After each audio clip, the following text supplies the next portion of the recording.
American comics, starting with Superman. Welcome back, brave explorers of impossible worlds. We are excited to have you here to continue this odyssey together. Before we continue, everything you'll hear is pure fiction, so please don't try to replicate combat techniques at home. This wonderful story and all its rights belong to its brilliant original author. We are only the messengers of entertainment. Want another dose of adventure? Subscribe to our YouTube channel so you don't miss a single chapter, and if you can't wait, our Patreon has exclusive surprises you'll love. Chapter 76, He's Coming. Colonel Ryan, General Swanwick, he's here. A guard hurriedly ran into the command room of the makeshift military base on the outskirts of Metropolis. General Swanwick was discussing military deployments with Colonel Ryan. Upon hearing the guard's words, the two exchanged a puzzled glance and asked, "Who's here?" "Is it the Avengers?" The Avengers were specially appointed by President O'Connor, and they held authority second only to Colonel Ryan in this military operation. Avengers, but Superman, the guard reported. Upon hearing Superman, General Swanwick and Ryan's faces changed. They had already accepted the Avengers, after all, they were Chinese citizens and Earthlings. But Superman was different. Like the invaders in the spaceship overhead, he was a Kryptonian. The saying "those who are not of our kind must be different in heart" was widely accepted as true. "Let's go out and take a look." General Swanwick waved his hand, and several military leaders in the command room, including Colonel Ryan, followed him out. As General Swanwick's car pulled up to the gates of the military base, they looked up at the sky. Standing there was a figure in a red and blue bodysuit, his red cape rustling in the breeze. An S on his chest, red and blue. He certainly fits the Avengers' description of Superman. Yes, he is Superman. Swanwick got out of the car. Several tanks arrived, along with mortars, RPGs, and every weapon the military base could muster, all aimed at Superman. "General Swanwick, what are your men doing?" Colonel Ryan asked, a puzzled figure. Regardless of whether the humans' tanks and bombs would be effective against Superman, if someone accidentally discharged their weapons, it could easily trigger an interstellar war. General Swanwick rubbed his temple and said to the guards, "Disarm all troops, and stand by." With General Swanwick's order, the surrounding soldiers gradually retreated. Clark, who was waiting for Lee in midair, saw this and felt a sudden warmth in his heart. He smiled at General Swanwick and said, "Thank you, General Swanwick, you're welcome. Wait, how do you know my name?" "Oh, right, X-ray vision." The Avengers mentioned it. General Swanwick instinctively touched the ID card in his pocket. "Don't you go sit in the command room for a while?" "No, I'd rather wait for my friends." And so, Clark hovered directly above the base, with a group of American soldiers below, looking up at him. At that moment, a soldier ran out of the base. Though she was in uniform, her voluptuous figure was barely concealed, and even accentuated by the uniform. It accentuated her allure. Pointed it at Superman in midair, and pressed the shutter button. Click. Though the sound of the camera was quiet, Superman and the surrounding soldiers heard it clearly. Superman turned sharply in the direction of the sound, and the soldiers, their hands shaking with fear, raised their guns and pointed them at Superman in midair. "Assholes, what are you trying to do?" Swanwick noticed the situation and felt a chill run down his spine. He rushed over to calm the situation, and then he saw a female soldier holding a camera. "Soldier, photography is strictly prohibited here. Tell me your serial number immediately, or you will be shot on the spot." General Swanwick glared at the female soldier and shouted. The female soldier instinctively smoothed her hair, her gaze passing General Swanwick to Colonel Lane beside her. She parted her rosy lips and said, "Dad." Everyone present looked at her strangely, especially General Swanwick. They'd thought this was going to be an interstellar war, but it had suddenly turned into, "Where are we going, Dad?" Colonel Lane coughed softly. "Ahem, this is my daughter, Lois Lane." He glared at Lois sternly. "Destroy your camera immediately. You're trespassing here without permission. It's illegal." But Lois ignored the agitated American soldiers. She looked up at Superman, who was now staring back at her. "Hey, I finally found you. I knew that time in the North Pole wasn't just a dream." Clark, who had been reluctant to descend, found Lois and, for some reason, slowly descended in front of her. Although Clark was nearly 4 years younger than Louise, his fully grown body towered over her. "Hi, we meet again." The two locked eyes for a few seconds before Louise suddenly pulled a notebook from her pocket. She stared at Clark intently and asked, "Can I interview you?" A few months ago, a terrorist appeared in the metropolis. There's evidence it was a monster. Did you defeat it? Clark smiled faintly. General Swanwick, standing next to him, had a face nearly blackened to charcoal. He waved to the surrounding soldiers. Take this troublemaker away and lock her up. Louise was Colonel Ryan's daughter, so a direct execution wouldn't be appropriate. A few days incarceration would be acceptable. But Clark wasn't pleased. Who the hell wanted to confront a bunch of grown men? Considering Superman was also crucial, General Swanwick sighed. All right, but you must turn in your camera, and you're not allowed to disclose any information to the outside world. Okay, Lois quickly agreed, a strange glint in her eyes as she asked eagerly, Superman, can I have a private interview with you? Clark was of course willing, but remembering Lois's elderly father was still there, he looked towards Colonel Ryan. Colonel Ryan, expressionless, stood upright with his hands on his hips. Anyone with a discerning eye could see the words written on his face. Don't you dare try to be alone with my daughter. The situation once again fell into a strange awkwardness. Fortunately, by then, Leah had already flown to the base, carrying Diana. As soon as he landed, he strode over with Diana in his arms. Everyone seems to be having a great time chatting, Leah said to the people gathered together. Chapter 77, Fiola. The arrival of Leah and Diana eased the awkward atmosphere slightly. General Swanwick coughed softly. Ahem, Mr. Avenger, this should be the Wonder Woman you mentioned. Ms. Wonder Woman. Now that's here, let's go to the command room. With that, he got into the car. Lois pouted in dissatisfaction and tried to sneak behind Clark, but Colonel Lane glared at her fiercely. You're not allowed to go. Stay still, Lois reluctantly said. Oh, Clark smiled helplessly, indicating that he could do nothing to help. Everyone went to the conference room to discuss the details of the operation. From General Swanwick's tone, Leah sensed that he still held out some hope for a peaceful resolution. After all, facing an extraterrestrial civilization with technology far superior to ours, Swanwick simply couldn't be optimistic. If the negotiations fail, remember to evacuate Metropolis immediately. I heard the new CEO of LexCorp is rebuilding Metropolis, and I guess she'll have to do it again this time. Leah recalled the plot of Zod from her previous life. As one of Superman's archenemies, Zod has been portrayed in many different versions in film, television, and comics, leaving Leah with no reference. However, regardless of the version, the battle between Superman and Zod almost always takes place in Metropolis. That's why Leah suggested that General Swanwick evacuate the people in advance, otherwise, if the battle breaks out, innocent people will suffer. General Swanwick stroked his chin.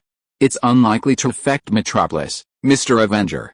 When it comes to matters involving extraterrestrial civilizations, it's best not to let the public know the truth. Leah couldn't judge whether General Swanwick's idea was right or wrong.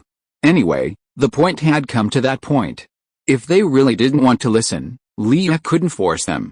Finally, after the discussion, General Swanwick agreed to launch 2 nuclear bombs into space first. For them, nuclear bombs were a psychological comfort. Diana hadn't mastered the ability to fly yet, so she stayed put for the time being. Leah and Clark walked out of the command room side by side, while the others were making final preparations. If Zod doesn't repent, please make sure to kill him, so that we can stop the endless war. Diana held the divine shield and the sword of Vulcan, which she had asked Clark to bring along. Clark sighed. In the Fortress of Solitude, he had come to understand Zod's character. Like his father, Zod was a product of artificial genetic cultivation, and they were both born for Krypton. So unless Zod died in battle, it would be impossible to stop the plan to rebuild Krypton. I'll try my best to convince him, Clark said in a deep voice. He didn't want to kill anyone, let alone his own kind.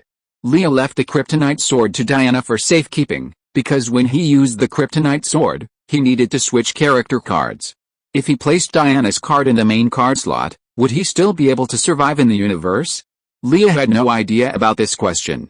Come on, Superman, let's go meet your fellow countrymen. The two exchanged glances, then raised their hands overhead. With a resounding bang, the ground instantly shattered under the force of the impact. Instantly, Leah and Clark soared thousands of meters into the air, miles, heading beyond the atmosphere. With a burning sensation of friction, they passed through the thick atmosphere.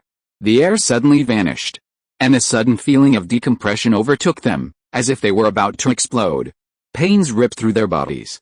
Is this what it feels like to be in outer space? Leah faced the sunlight, his discomfort quickly fading. He glanced at Clark, who seemed to be just beginning to adapt to the space environment overhead. Clark understood, and the two flew over together. The Kryptonian spacecraft remained in its usual, synchronous orbit, just a bit closer. Leah could see terrifying energy emanating from the inner sides of the three massive spikes beneath its oblate head. As if sensing Leah and Clark's arrival, the oblate main body shifted, opening a door towards them, as if inviting them in. Inside, the spacecraft resembled Clark's Fortress of Solitude, its walls pitch black, with irregular depressions and pitch-black armor stood near the entrance. Upon seeing Leah and Clark arrive, she stepped forward to greet them. "I'm General Zod's second-in-command, Fyora." "You?" Fyora glanced back and forth between Leah and Clark, finally resting her gaze on the S on Clark's chest. "This is the emblem of the House of L. I presume you are Kal-El." "On behalf of General Zod, I extend my regards," Clark politely nodded in return. Fyora then turned to Lee, her beautiful eyes narrowed as she spoke in a haughty tone. "If I'm not mistaken, this uniform you're wearing should be a Zod Corps uniform.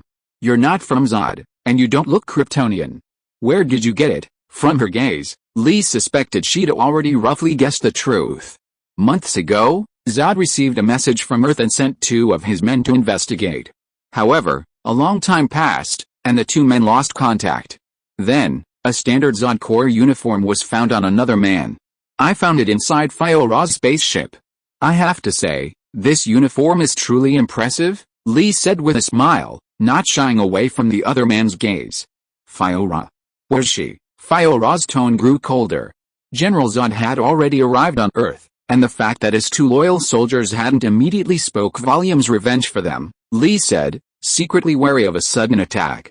Upon hearing Lee admit to killing two Kryptonian warriors, Fyora subconsciously clenched her fists. She didn't particularly care about their lives, but their actions were clearly disrespectful to General Zod. Clark, sensing the tension, quickly explained, "Those two men were threatening us. The Avengers were simply defending themselves." Fyora, of course, knew the character of Zod's soldiers. If it were her, she wouldn't have been so polite. "I don't know who you are, but there will be consequences for killing our warriors. Come with me to see General Zod and await his orders." Language rule. In American comics, the entire universe speaks English, while in Kittian novels, the entire universe speaks Chinese. Don't worry about it. And by the way, I'm asking for your recommendation. Chapter 78. According to Fyora's logic, they could kill anyone they wanted, but they would never allow anyone to kill their own people. Fortunately, Leah hadn't expected peace talks with Zod, nor was there any chance of one. After all, the chances of convincing Zod to give up Earth, which was within his grasp, and search the vast universe for a planet equally suitable for terraforming into Krypton, one that also happened to be under the sun's yellow radiance, were incredibly slim. Since the destruction of Krypton, Zod had been searching for a suitable planet. After more than a decade of searching, he had found several suitable planets, but Earth was still the most ideal. In other words, from the very beginning, there was an irreconcilable conflict between Zod and Earth. Either Zod died or Earth perished. Fyora led the two to the ship's bridge. The bridge was vast, its dome open, allowing yellow sunlight to filter through a transparent protective layer, filtering into the ship. At the edge of the bridge stood a man, his back to the group, seemingly gazing down at the azure Earth. Leah and Clark followed Fyora to the bridge. Hearing the noise, the man slowly turned, glanced over, and then smiled at Clark, saying, "Finally, we're meeting you, Kal-El. You have no idea how long we've been looking for you. You're Zod." Clark observed him. The man looked somewhat weathered, his temples graying and his beard untidy. Yet, even with this appearance, he exuded an air of ruthlessness and formidable power. Hearing Clark address him by his given name, Fyora angrily shouted, "Watch your words. You should call me General Zod." "That's all right, Fyora. Forgive Kal's rudeness. He's unfamiliar with our etiquette. I think this is a time for celebration, not an argument." Zod stepped forward, offering a kind smile. Judging by his appearance, Leah would have truly believed he was a benevolent general, generous and graceful. Leah breathed in the air of the spaceship. In a previous version of his life, Superman's body rejected the air of a Kryptonian spaceship, causing him to vomit blood and faint. However, on this spaceship, Leah felt no discomfort. Clearly, if they could adapt to the environment of space, there was no reason they couldn't adapt to the air of a different planet. Zod's gaze fell on Li Yan. He walked up to Li Yan and asked, "Who are you?" "I don't remember any other Kryptonian surviving. He killed our people, General Zod," Fyora reminded him. Zod didn't show any surprise, but rather studied Li Yan with increasing curiosity. "My warrior's intuition tells me you're strong, even stronger than me, a low-ranking soldier." "What's your race?" "I'm Earthling," Li Yan said with a proud smile. "Earthling? Amazing," Zod shook his head. He didn't know much about Earthlings. He had the impression that they were very fragile. "There's a saying, trash with a combat power of only 5. If you're willing to join my legion, I can offer you the position of squad leader," Zod said to Li Yan. After that, he ignored Li Yan and turned to Clark. "Carl, I used to be the military commander of Krypton, and your father was our chief scientist. The only time we agreed was that Krypton was about to be destroyed. I fought hard to protect our culture and our planet, but all I got in return was that my men and I were imprisoned and ready to be exiled to the Phantom Zone. The destruction of Krypton allowed us to regain our freedom, and then we drifted in the universe. I searched all the outposts of the old colonies, looking for signs of life, looking for a place to rebuild Krypton, but the results were very small, until we received a signal from the outpost on Earth. When I got here, do you know what I saw?" Listening to Zod's endless narration, Clark seemed to be there. "What did you see?" "The hope of Krypton's rebirth, code of life. Krypton can be reborn." Zod became more and more excited as he spoke. He looked at Clark eagerly and asked, "Where is your spaceship? Where is the code of life?" Clark closed his eyes, and when he opened them again, he said in a deep voice, "I understand you want to rebuild Krypton, but you can't steal Earth's attention. Rebirth always needs to be built on destruction," Zod said firmly. "No. I won't allow you to do this. I will never help you," Clark refused outright. Zod's smile froze on his face, his expression became colder little by little, and a creepy sneer appeared at the corner of his mouth. "Then I'm sorry, Kal-El." The next moment, 2 warriors in black armor on the side rushed forward and held Clark down. As for Li, Fyora walked up to Li with elegant steps. "Resisting General Zod is the most stupid behavior. If you are willing to hand over Carl's spaceship, General Zod's promise to you will still be valid." Li shrugged with an embarrassed expression. "I have no interest in helping others. If General Zod is willing to be my subordinate, I can consider helping you rebuild Krypton." When Fyora heard that Li wanted Zod to be his subordinate, her eyes suddenly turned cold. She clenched her fists, twisted her waist and punched out, preparing to knock Li to the ground with one punch, and then severely ravaged this Earthling who dared to speak rudely to General Zod. "You're courting death." Swish. Fyora was, after all, one of Zod's finest warriors. The moment she swung her punch, a gust of wind blew across her face. The seemingly unassuming move carried a commanding presence, as if it threatened to shatter everything in sight. Seeing this, the surrounding Kryptonian warriors looked at Li Yan with pity. Aside from Zod, few could rival Fyora. Another round of slaughter was inevitable. Li Yan stood still. The moment Fyora threw his punch, he braced himself for battle. He lowered his weight slightly and delivered a similar blow. Boom. With a boom, the 2 fists collided in midair, the invisible force sending both the men back several steps. "Huh?" Fyora's pupils narrowed, a look of disbelief forming on her face. She had never expected that her full-strength blow would be met by the opponent, and evenly matched. The surrounding Kryptonian warriors were about to watch the Earthling get blasted to pieces by Fyora, but what they saw was a bit unbelievable. Zod smiled. "This Earthling is quite interesting. No wonder he dares to speak so arrogantly. The questions in this book are mainly based on this book. Please vote for me." Chapter 79, Clark's Spaceship. Clark's shoulders trembled, and he instantly broke free from the 2 Kryptonian warriors' grasp. He stepped forward, standing before Zod, offering a final plea. "Zod, before you make a catastrophic mistake, stop. Don't attack Earth." However, Zod had toiled for over a decade to rebuild Krypton, and now, with his dream finally coming true, there was no way he would tolerate any objections. I won't allow anyone to stand in my way," Zod declared, waving his hand at the warriors. "Take those 2 down." Instantly, 7 or 8 Kryptonian warriors gathered around him. Leah and Clark prepared for battle, while Zod, accompanied by 2 female Kryptonian warriors, headed towards the flight module. The battle erupted, and the surrounding Kryptonian warriors unleashed a barrage of fire from their massive, gun-like weapons. These weapons fired energy bullets, far more powerful than earthly guns. While they still couldn't penetrate Clark and Leah's defenses, they did inflict a small amount of pain. Moreover, the enemy outnumbered them, so a head-on confrontation was unwise. So Leah gave Clark a look, and the two of them stood back to back in tacit agreement, their eyes simultaneously turning crimson. Then, they suddenly swept forward. A burst of crimson heat erupted, blasting the weapons in the hands of those in the crowd, sending them flying backwards, weapons and all. Fire suddenly charged forward, unleashing a devastating assault on Leah and Clark. The surrounding Kryptonian warriors gathered around them. A single burst of heat couldn't do much harm to them. At best, they sustained minor injuries, which gradually healed in the sunlight. Zod's gone to Earth. We can't waste time here, Clark declared, exhausted from dealing with a siege of 4 or 5 warriors while the rest rallied around Leah.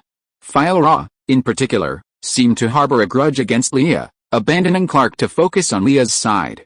No matter how skilled Leah was in combat, he couldn't withstand the combined might of 3 or 4 supermen, plus a vicious, mad woman. Don't forget, this is your ship, Leah roared, his eyes blazing with light. This time, however, his beams weren't aimed at the Kryptonian warriors, but at the ship's walls. Zod's ship was enormous, and after a long period of maneuvering, they only managed to damage minor parts. This time, Leah's gaze was directed directly at the ship, his heat vision piercing the interior and burning through the wall. While Zod's ship had a powerful energy shield, it was only for external use. Who would be so foolish as to install one inside a ship, affecting everyone present? While others struggling to resist the force, grabbing whatever they could, Leah and Clark simultaneously leaped out, darting left and right, and punching the wall, which had been torn into a small hole. Rumble. What had originally been a small hole suddenly shattered under the impact of Leah and Clark, creating a crater 2 meters in diameter. The airflow of the spacecraft suddenly increased, sending several unfortunate souls flying. Earth. Zod. Clark opened his mouth, then realized he was in space. He quickly covered his mouth with General. The negotiations may have failed, the scout reported to General Swanwick, removing his headphones. This was clearly the last thing General Swanwick wanted to hear. He rubbed his cheeks hard, as if pondering his response. General, prepare the nuke. Now's the chance. Colonel Lane approached Swanwick and pointed at the large screen in the command room. The alien ship is damaged.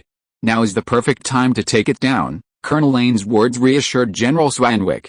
Well, Sam Lane, I hope you're right. Also, General Zod, there doesn't seem to be the Codex of Life on Cal's ship, the Kryptonian warrior said, scanning Clark's ship. What? Impossible. If the Codex isn't on the ship, where else could it be? Zod stared intently at Clark's ship. Suddenly, his eyes seemed to have X-ray vision.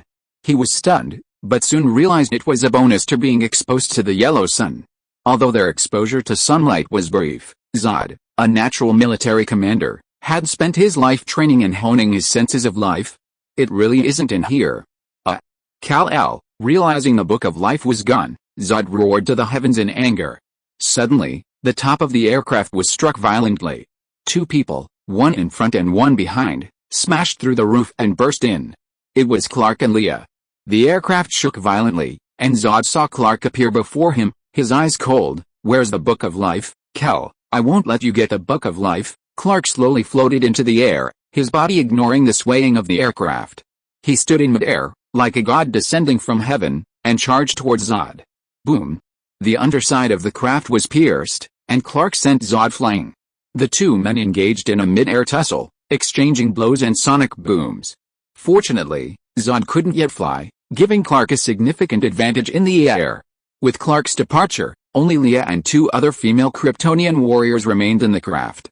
The 2 female warriors stood to Leah's left, flexing their wrists as if ready for a fight. I don't understand why Zod's men are all women. I've never seen many men. Leah shook her head helplessly. Did Zod realize it? He didn't need the Book of Life. He and his women alone could easily rebuild Kryptonian civilization. Chapter 80, Airdrop Diana.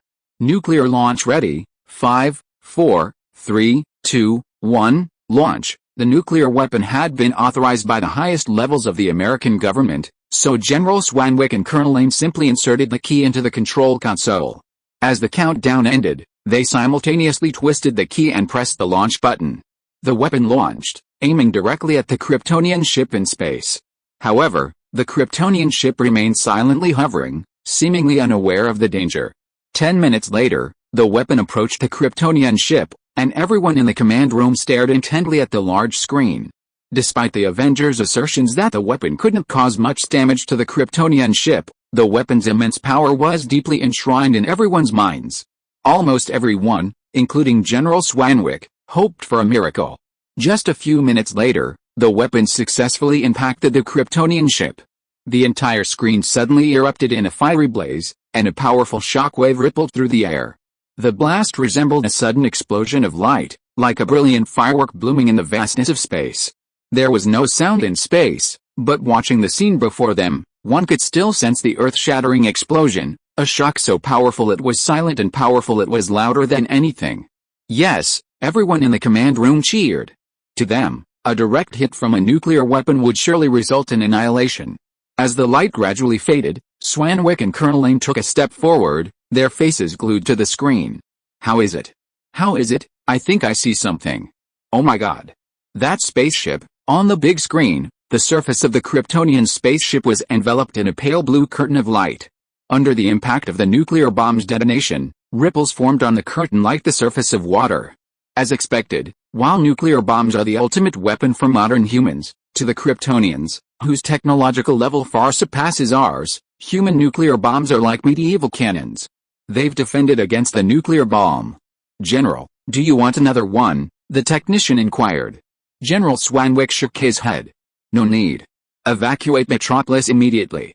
All troops stand by, ready for battle. The alien spaceship has split in two. The head is sinking. It's expected to land in Metropolis. General, Metropolis. The technician's tone suddenly became horrified. The technician's words caught everyone's attention. Sure enough, the spaceship gradually separated. 3 slightly smaller spikes, each smaller than the original, expanded from its oblate head. Spaceship had landed in Metropolis by sheer chance. Fortunately, the general had heeded the Avengers' warning and issued an emergency evacuation order. But, it's probably too late to evacuate now. Where's the other ship? It's heading for the southern hemisphere, approaching Mach 24 and accelerating. It looks like it's heading for a landing somewhere in the southern Indian Ocean. In space, the tripod-like world engine, like a meteor, zipped across half the Earth, aiming for a spot in the southern Indian Ocean and descending directly. Meanwhile, the main body of the Kryptonian ship also entered the atmosphere. Although the world engine had detached, its total length still exceeded 200 meters. With a sudden bang, the entire metropolis could see something in the sky. And everyone suddenly realized what the police's emergency evacuation order meant. God, what is that? Isn't that some new aircraft the military is researching? Idiot, that thing doesn't look like something from Earth. The entire metropolis looked up at the sky, almost everyone taking out their phones to take pictures, completely ignoring the police's emergency evacuation order. Elsewhere, Clark punched Zod in the waist, sending him plummeting to the ground.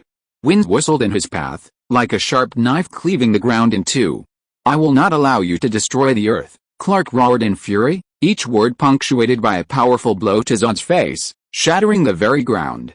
Leah was surrounded by 2 female Kryptonian warriors, and this was no time for leniency, despite the fact that both were considered exceptionally beautiful. Boom. Boom. Boom. Since the 2 warriors couldn't fly, Leah had a significant advantage at high altitude. He sent one flying with a powerful punch, then quickly followed, catching up and delivering another crushing blow. Boom. Boom. The shattered aircraft landed, and one of the female warriors was the first to land. She looked at Leah, who was constantly hitting her opponent like a volleyball in midair. She suddenly accelerated, leaped a few times, and then suddenly soared into the air, approaching Leah at a breakneck speed. Although neither of the female warriors could fly yet, they had been trained in weightlessness. The one to Leah didn't attack, but instead grabbed Leah's black cape. The other quickly adjusted herself, flipping her body and suddenly kicking Leah from the sky with a whip kick. General Zod will eventually rebuild Krypton. You missed your only chance to survive. All 3 landed on the ground. The scene had changed to town, but it looked like it had suffered heavy damage and was being rebuilt. The townspeople, terrified by the rumbling sounds of battle, skillfully evacuated. This place looks familiar. Could it be the town accidentally damaged during the fight against the destroyer? Leah watched the civilians around her evacuate with increasing anxiety. Seeing Leah completely ignore her, The Kryptonian female warriors exchanged glances and, in perfect unison, attacked Leah from the left and right. Bang! Bang! Bang! A violent melee ensued between the three of them. One punch shattered several walls, while the other lifted a large truck and rammed it, rumbling down several houses. At that moment, an armed fighter jet flew across the sky at high speed. It was Swanwick's Air Force. As it passed overhead, the missile bay of the fighter jet suddenly opened. Just as Leah expected the jet fighter to unleash a barrage of missiles, a beautiful figure leaped out, descending from the sky like a Valkyrie. Chapter 81, Instant Kill. Watching Diana plummet from the sky, Leah could almost hear a high-pitched war song echoing in his ears. She had simply plummeted from hundreds of meters above, crashing like a meteorite. A thud. A deep crater was blasted into the town streets, and the surrounding concrete shattered like a giant spiderweb across her back, emerged with graceful steps. "Which of you is Zod?" "Ares' lackey," Diana demanded, pointing the sword of Vulcan at the two Kryptonian female warriors. The two Kryptonian female warriors were stunned at first, but then quickly realized that Diana was coming for Zod. "Dare to insult General Zod? You're courting death." General Zod's soldiers were incredibly loyal. Upon hearing the insult, one of them abandoned Leah and rushed towards Diana, attempting to capture the woman. But Diana wasn't one to be trifled with. The moment she saw the Kryptonian warriors attack, she charged as well. The two of them merged into a shattering collision. Diana, using her divine shield and Vulcan sword, seemed to have the upper hand, but the Kryptonian warrior's jet-black armor was no ordinary craftsman. The Vulcan mark sword only left a shallow. Leah, observing the Kryptonian warrior's armor, wondered if he should upgrade his own suit. Diana, Kryptonite sword. There was no reason Leah wouldn't use kryptonite against the Kryptonian.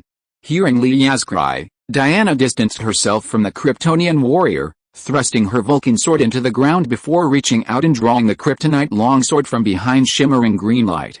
The two Kryptonian warriors were instantly by the kryptonite, their strength draining away as their legs gave way and they fell to the ground. Fortunately, Leah had replaced his card in time, unaffected by the kryptonite. He took the kryptonite sword from Diana and whispered 4 words. Extreme speed. Instantly, the world seemed to have affected, everything around him still. Drawing upon Diana's divine power, Leah still possessed fars exceeding those of the speed Kryptonian warriors within the extreme speed realm. Go to hell, Leah swung the kryptonite sword. The two Kryptonian warriors, already affected by the kryptonite, lost their strength, unable to dodge his attack. Kryptonian warriors fall the moment Leah took the sword. She couldn't help but sigh, how vulnerable they are to kryptonite. Kryptonite's restraint is one aspect, but it's also because they're not strong enough. Not all Kryptonians fear kryptonite. The more powerful the Kryptonian, the less effect kryptonite has on them. There's even a story that one version of Superman was so powerful he could eat kryptonite like chocolate. While this is a bit exaggerated, it's not completely unbelievable. Leah stacked the bodies of the two Kryptonian warriors on top of each other. The Kryptonian corpses posed a threat and needed to be incinerated. Back on the Kryptonian ship, the ship docked with a world drive at 2 locations above and below Earth. Both simultaneously released a pulse of energy, instantly disrupting and resetting gravity. Metropolis was levitated at the moment the pulse was emitted. The next second, objects within a radius of tens of meters were plummeting, as if crushed by a heavy truck. Then, the energy pulses intensified, expanding the area of levitation from tens of meters to hundreds of meters. Countless people and vehicles were lifted into the air as if weightless. Boom. Just like before. Before those in the air could even scream, they were crushed to the ground by a terrifying force, instantly reduced to meat patties. The entire metropolis trembled violently at the force. Panic erupted in the crowd, and people saw nearby objects being crushed flat. Not only pedestrians and vehicles, but even surrounding buildings collapsed in an instant. The crowd ran away like crazy, constantly away from the alien spacecraft. At the temporary military command center in the suburbs, General Swanwick watched the situation in Metropolis on a large screen. After a moment's analysis, he said, "It looks like some kind of gravity weapon, working in sync with their spacecraft, creating something like a field that can increase Earth's mass, polluting the atmosphere with dust. OMG, they're modifying Earth's atmosphere." General Swanwick was completely bewildered.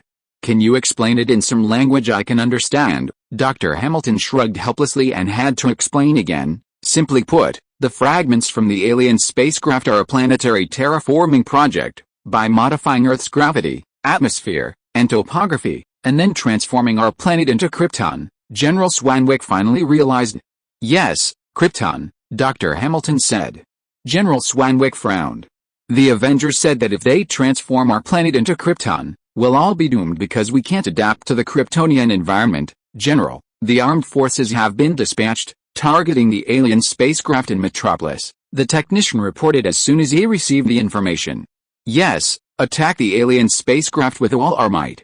Once the surrounding civilians are mostly evacuated, prepare to launch the second nuclear bomb, Swanwick said. Their temporary military base was built in an uninhabited suburb of Metropolis. If a nuclear bomb was launched at Metropolis, this area would also be affected. Therefore, General Swanwick did not want to resort to this measure unless it was absolutely necessary. At Metropolis Airport, a private helicopter belonging to the Wayne Group slowly descended. Before the helicopter came to a complete stop, the co-pilot hurriedly jumped out. Looking up, he saw the Kryptonian spacecraft hovering in the sky above Metropolis. Master Wayne, I've brought your car, one hand and held the phone with the other. Jack? You haven't evacuated yet? I want all of you to leave that building immediately. The person on the other end of the phone was a little older, and he seemed to be quite frightened. Okay, I understand, Master Wayne. Everyone, leave quickly, it's very dangerous here. The boss told us to leave quickly. Then there was a burst of noise from the other end of the phone. Bruce Wayne said a few more words, but received no response. Asshole, Bruce Wayne slammed the steering wheel hard. He stepped on the accelerator to the lowest, but the speed still did not meet his requirements. He slammed the steering wheel and said hatefully, if only I could drive out the Batmobile. Bruce Wayne said that from now on, 100 lucky readers who voted for the recommendation will be drawn every day to receive the Master's superpower blessing speed. If you are listening to this novel on a channel other than Fanfic World, it means it was downloaded and re-uploaded without effort. We warmly invite you to visit our channel, Fanfic World. There you will find the original version of this story and many other novels of various genres. We look forward to seeing you dive into a world of incredible novels. Chapter 82, Ghost Engine. Leah put on his Superman card and flew into the air, his eyes blazing with fiery light at the two Kryptonian warriors. Diana stood nearby, her kryptonite sword in hand. The presence of kryptonite made the two Kryptonian corpses as fragile as ordinary humans, able to kill him easily. Diana swung the kryptonite sword a few times, saying, compared to the Vulcan sword, the kryptonite sword was more suitable for dealing with Kryptonians, so Diana strapped the Vulcan sword to her back instead. Leah looked up in the direction he remembered Clark had fallen. Northwest. Diana, you'd better be careful. Don't let your kryptonite get you down. If it's Zod, he'll definitely use his heat vision to vaporize your kryptonite before you even get close to him, Leah warned. After all, Zod was arguably the most powerful genetically engineered being ever created on Krypton. He adapted to the yellow sun faster than any other Kryptonian. Clark's potential was undoubtedly greater than Zod's, but Clark hadn't yet reached the peak of his powers and couldn't gain the upper hand against Zod at this point. Diana glanced at Lee with a puzzled look. You coming with me? Well, don't forget, there are still many Kryptonians aboard the Kryptonian ship in Metropolis. I have a plan to wipe them all out. Lee's solution, of course, was to use Clark's ship. Both his and Zod's used a ghost engine, which warped space. If the two ships collided, a singularity would form. Of course, Lee didn't suddenly understand how this worked, he simply recalled a plot from a previous life. He had previously verified with Clark that Clark was indeed a formidable man who had learned the knowledge of 28 star systems. Even though this knowledge was merely stored and not fully digested, it didn't stop Lee from treating Clark like a cosmic encyclopedia. After a careful analysis, Clark concluded that Leah's idea was entirely feasible. As for Clark's spaceship, Zod personally brought it to him from Paradise Island, saving Leah the trip. Zod was truly thoughtful. Leah sighed inwardly. Diana, if you succeed in killing Zod, you must have Clark destroy his body. If he refuses, then give it to me. It must not fall into the hands of anyone else, Leah instructed earnestly. Leah felt quite reassured about leaving this task to Diana. After all, in this world, apart from Superman and himself, no one could stop Diana. Diana nodded solemnly. Having witnessed the Destroyer's power before, she wouldn't allow such a terrifying monster to appear a second time. Don't worry, Leah, She assured him, "I know." With that, Diana took off into the distance, while Leah located the crashed spacecraft, which contained Clark's spaceship. He lifted it with one hand and flew towards Metropolis. 7 or 8 armed fighter jets flew over Metropolis, closing in on the Kryptonian ship and unleashing a barrage of missiles. A dense barrage of missiles formed, careening towards the Kryptonian vessel like a torrential downpour. However, as the missiles approached within a few hundred meters of the Kryptonian ship, they suddenly lost control, dashing through the air like a swarm of headless flies before plummeting to the ground, bombarding Metropolis below. Far from hitting the Kryptonian ship, these missiles accidentally injured many of Metropolis's residents. Boom! Seeing their missiles failing to hit the Kryptonian ship, the pilots of the armed fighter jets reported, "Command, command. Our electronics are in chaos, and the gravity field is pulling our missiles down. We need to get closer." With command's approval, the armed fighters moved within a few hundred meters of the Kryptonian ship. However, beyond their expectations, the gravity field within these few hundred meters was several times stronger than outside.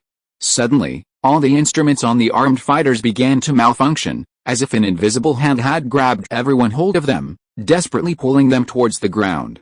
"The plane is out of control, the plane is out of control." After a cacophony of activity, the command center captured footage of the crashed fighter, and stared at the large screen with heavy hearts. After a long moment, General Swanwick gave the order, "Where are the tanks? How long will it take them to reach the battlefield?" "General, the Metropolis is in chaos right now. Tanks can't get in, and, with all due respect, even tanks can't do any damage to that alien spacecraft," the technician said with some disappointment. "So what? We can't just sit there and hope for someone else to save us," General Swanwick said in a low voice. Later, Colonel Ryan rushed into the command room. "Swanwick, the Avengers are back. He says he has a way to destroy that alien spaceship." General Swanwick, already somewhat hopeless, suddenly brightened upon hearing this. He hurried forward and demanded, "How can we destroy the alien spaceship?" "Where is Mr. Avenger?" "He's outside," Colonel Ryan said, leading the others out of the command room, approached them and explained his plan. "Use Superman's spaceship to collide with a Kryptonian spaceship. They use the same ghost engine. If they collide, they can warp space and form a singularity." This left Swanwick, Ryan, and the others bewildered. "A collision, and then what?" Dr. Hamilton took over. "It's going to create a black-like entity, capable of sucking the entire alien ship in." General Swanwick and the others now understood. "Excellent. How can I assist you? Do you have a plane capable of carrying this ship and approaching the Kryptonian ship?" "It's heavy, and I can't carry it close to the Kryptonian ship." This was half-truth. The gravity around the Kryptonian ship would be reset. The closer it got, the greater the gravity it would experience. Then, if Clark's ship were activated, the two ghost engines would be attracted to each other like magnets, colliding and forming an all-black consuming whole. At that point, the Kryptonian warriors inside the Kryptonian ship wouldn't stand by and watch someone collide with their ship. They would surely intervene. Leah would inevitably have to join the fight, leaving him with no time to worry about the ship. Colonel Ryan pondered for a moment. "We can use a C-141 transport plane. It's perfectly capable of carrying Superman. This plan is entirely feasible. The advantage of a transport plane is that Leah can escape in time in the event of a collision or explosion." "Great, let's do it," Leah replied. Chapter 83, Jor-El. As planned, Clark's ship was loaded onto a C-141 transport. Although the military's mission was to fly close to the Kryptonian ship and drop Clark's ship, the mission was still highly risky, considering various factors. Lois had wanted to join in the fun, but Leah didn't want to bring along a drag. Furthermore, it would be embarrassing if he made any intimate gestures to protect Lois. The transport took off, escorted by 4 or 5 armed jet fighters. Leah stood in the cargo hold, observing Clark's ship, and found a slot on it. This was the slot for the key bearing the L family emblem. Leah took out a key Superman had given him, aligned the tip of the long key with the slot, and released his finger. The key automatically flew into the ship. Buzz! Clark's ship seemed to suddenly charge, and a series of faint blue lights illuminated the surrounding area. "Who? Freeze! Hands up!" The accompanying guards, seeing the new figure in the hold, immediately drew their guns. Leah waved them off, calming them down. The man standing before him was dressed in blue, his hair and beard slightly graying, and the S emblem of the L family emblazoned on his chest. "I presume you're Clark's father," Leah said with a smile. The man nodded and said, "If the Clark you're referring to is Carl, then yes, I'm his father. Zod has come to this planet. In order to stop him, I will use Clark's spaceship to collide with Zod's spaceship. This is a good idea. Carl's spaceship also uses the ghost engine. When the two collide with each other, it will form a black hole. We all know this, Mr. Al. Is there any way to take out the key to Clark's spaceship and keep the spaceship engine started? In theory, the spaceship engine will stop immediately after the key is taken out, but I can write an instruction to make the ghost engine run for an extra 3 minutes, but I don't understand the meaning of doing this, because I want to keep the key to the spaceship, or I want to keep you, Mr. Al." Leah's words made Clark's father frown and think about it. He shook his head and said, "I have given all my knowledge to Carl. I have nothing else to guide Carl." If Clark's father knew that Superman had never made good use of the knowledge he taught him in his life, I wonder if he would be so angry that he would come back to life. Leah smiled. "It's not Carl, Mr. Al. You should know about the Tribunal of the Three Sages, right? The Tribunal of the Three Sages is the judicial system of many highly intelligent species. It's composed of 3 artificial intelligences, all well-versed in known laws, capable of judging any crime with absolute fairness." "I wonder why you bring that up," Jor-El asked. "Because of certain cultures on Earth that annoy me, I need an absolutely impartial court to convict criminals. By the way, you have the death penalty there, right?" Leah explained his thoughts. Jor-El shrugged. "Yes, we do, but it's rarely used. We're used to locking criminals up in a completely sealed environment and letting them die." He was referring to Krypton's Ghost Zone, where prisoners from various galaxies are held. Based on this logic, Leah strongly recommends exiling human criminals into space without any protective measures. They'll be like Buddhist law enforcement, letting fate take its course. As for non-human criminals, simply execute them. After all, Superman doesn't kill humans, he's killed plenty of non-human monsters. "All right. You'll be one of my 3 sages, along with the AI Gideon. As for the third one, we'll talk about the third one later." Gideon is the AI created by Barry in the future, now brought to the present by Reverse Flash and serving as the onboard intelligence of the Time spaceship in Legends of Tomorrow. As they spoke, the transport plane approached the Kryptonian spaceship in the center of Metropolis. Inside, Zod's lieutenant, Fyora, spotted the transport plane in the sky and addressed the nearby Kryptonian soldiers, "You take control of the spaceship. I'll take care of those flies." The Kryptonian soldiers responded immediately, "Yes, sir." After confirming that the planetary terraforming system was functioning smoothly, Fyora boarded a small aircraft and flew towards the transport plane. Enemy unit detected, requesting attack. The escorting armed fighters spotted a small aircraft detaching from the Kryptonian ship, and command quickly approved the attack. Missile launch. The escorting armed fighters aimed at Fyora's small aircraft and fired several missiles at it. Fyora opened the hatch of her aircraft, slowly stood up, and using it as a springboard, she thunderously leaped toward the armed fighter. Boom! The missile exploded, transforming the sky into a sea of fire. Unfazed, Fyora soared upwards, almost soaring through the sea of flames, piercing an armed fighter like a cannonball. Thunderbolt 2 has been severely damaged. Prepare to parachute. Before the pilot could even jump, Fyora tore the fighter apart with her bare hands, yanked the pilot out, and flung him into the air. After dispatching one fighter, Fyora didn't pause. She leaped several times, taking down all the escorting armed fighters. She looked up at the rear transport plane carrying Clark's spacecraft, which, using the wreckage of the fallen fighter as a springboard, launched another charge. Meanwhile, Leah had Jor-El set the ghost engine's command and successfully retrieved the ship's key. With a thud, Fyora crashed through the transport's wall, emerging from the cargo hold. Enemy attack! Enemy attack! The moment Fyora appeared, the guards opened fire without a word. However, neither the machine guns nor the grenades could penetrate Fyora's body, even her basic black armor. "Get out of the way!" Fyora dove in a flash, sending the surrounding guards flying. Her gaze returned to Leah. "What are you doing? Using Carl's ship to ram us?" "You're right." Leah flew out, colliding with Fyora, sending her flying. Without Fyora's interference, the transport continued its journey toward the Kryptonian ship, poised to collide. Chapter 84, Heaven and Earth Collapse. As the transport took off, heading for the Kryptonian ship, Clark and Zod's battle reached a fever pitch. Diana joined the fray, unsurprisingly weakening Zod as she drew her kryptonite sword. But it was clear that kryptonite was far less effective against Zod than he had imagined. Clark, reckless, rushed behind Zod, holding him with both hands to prevent his escape. "Diana, kill him," Clark shouted with all his might.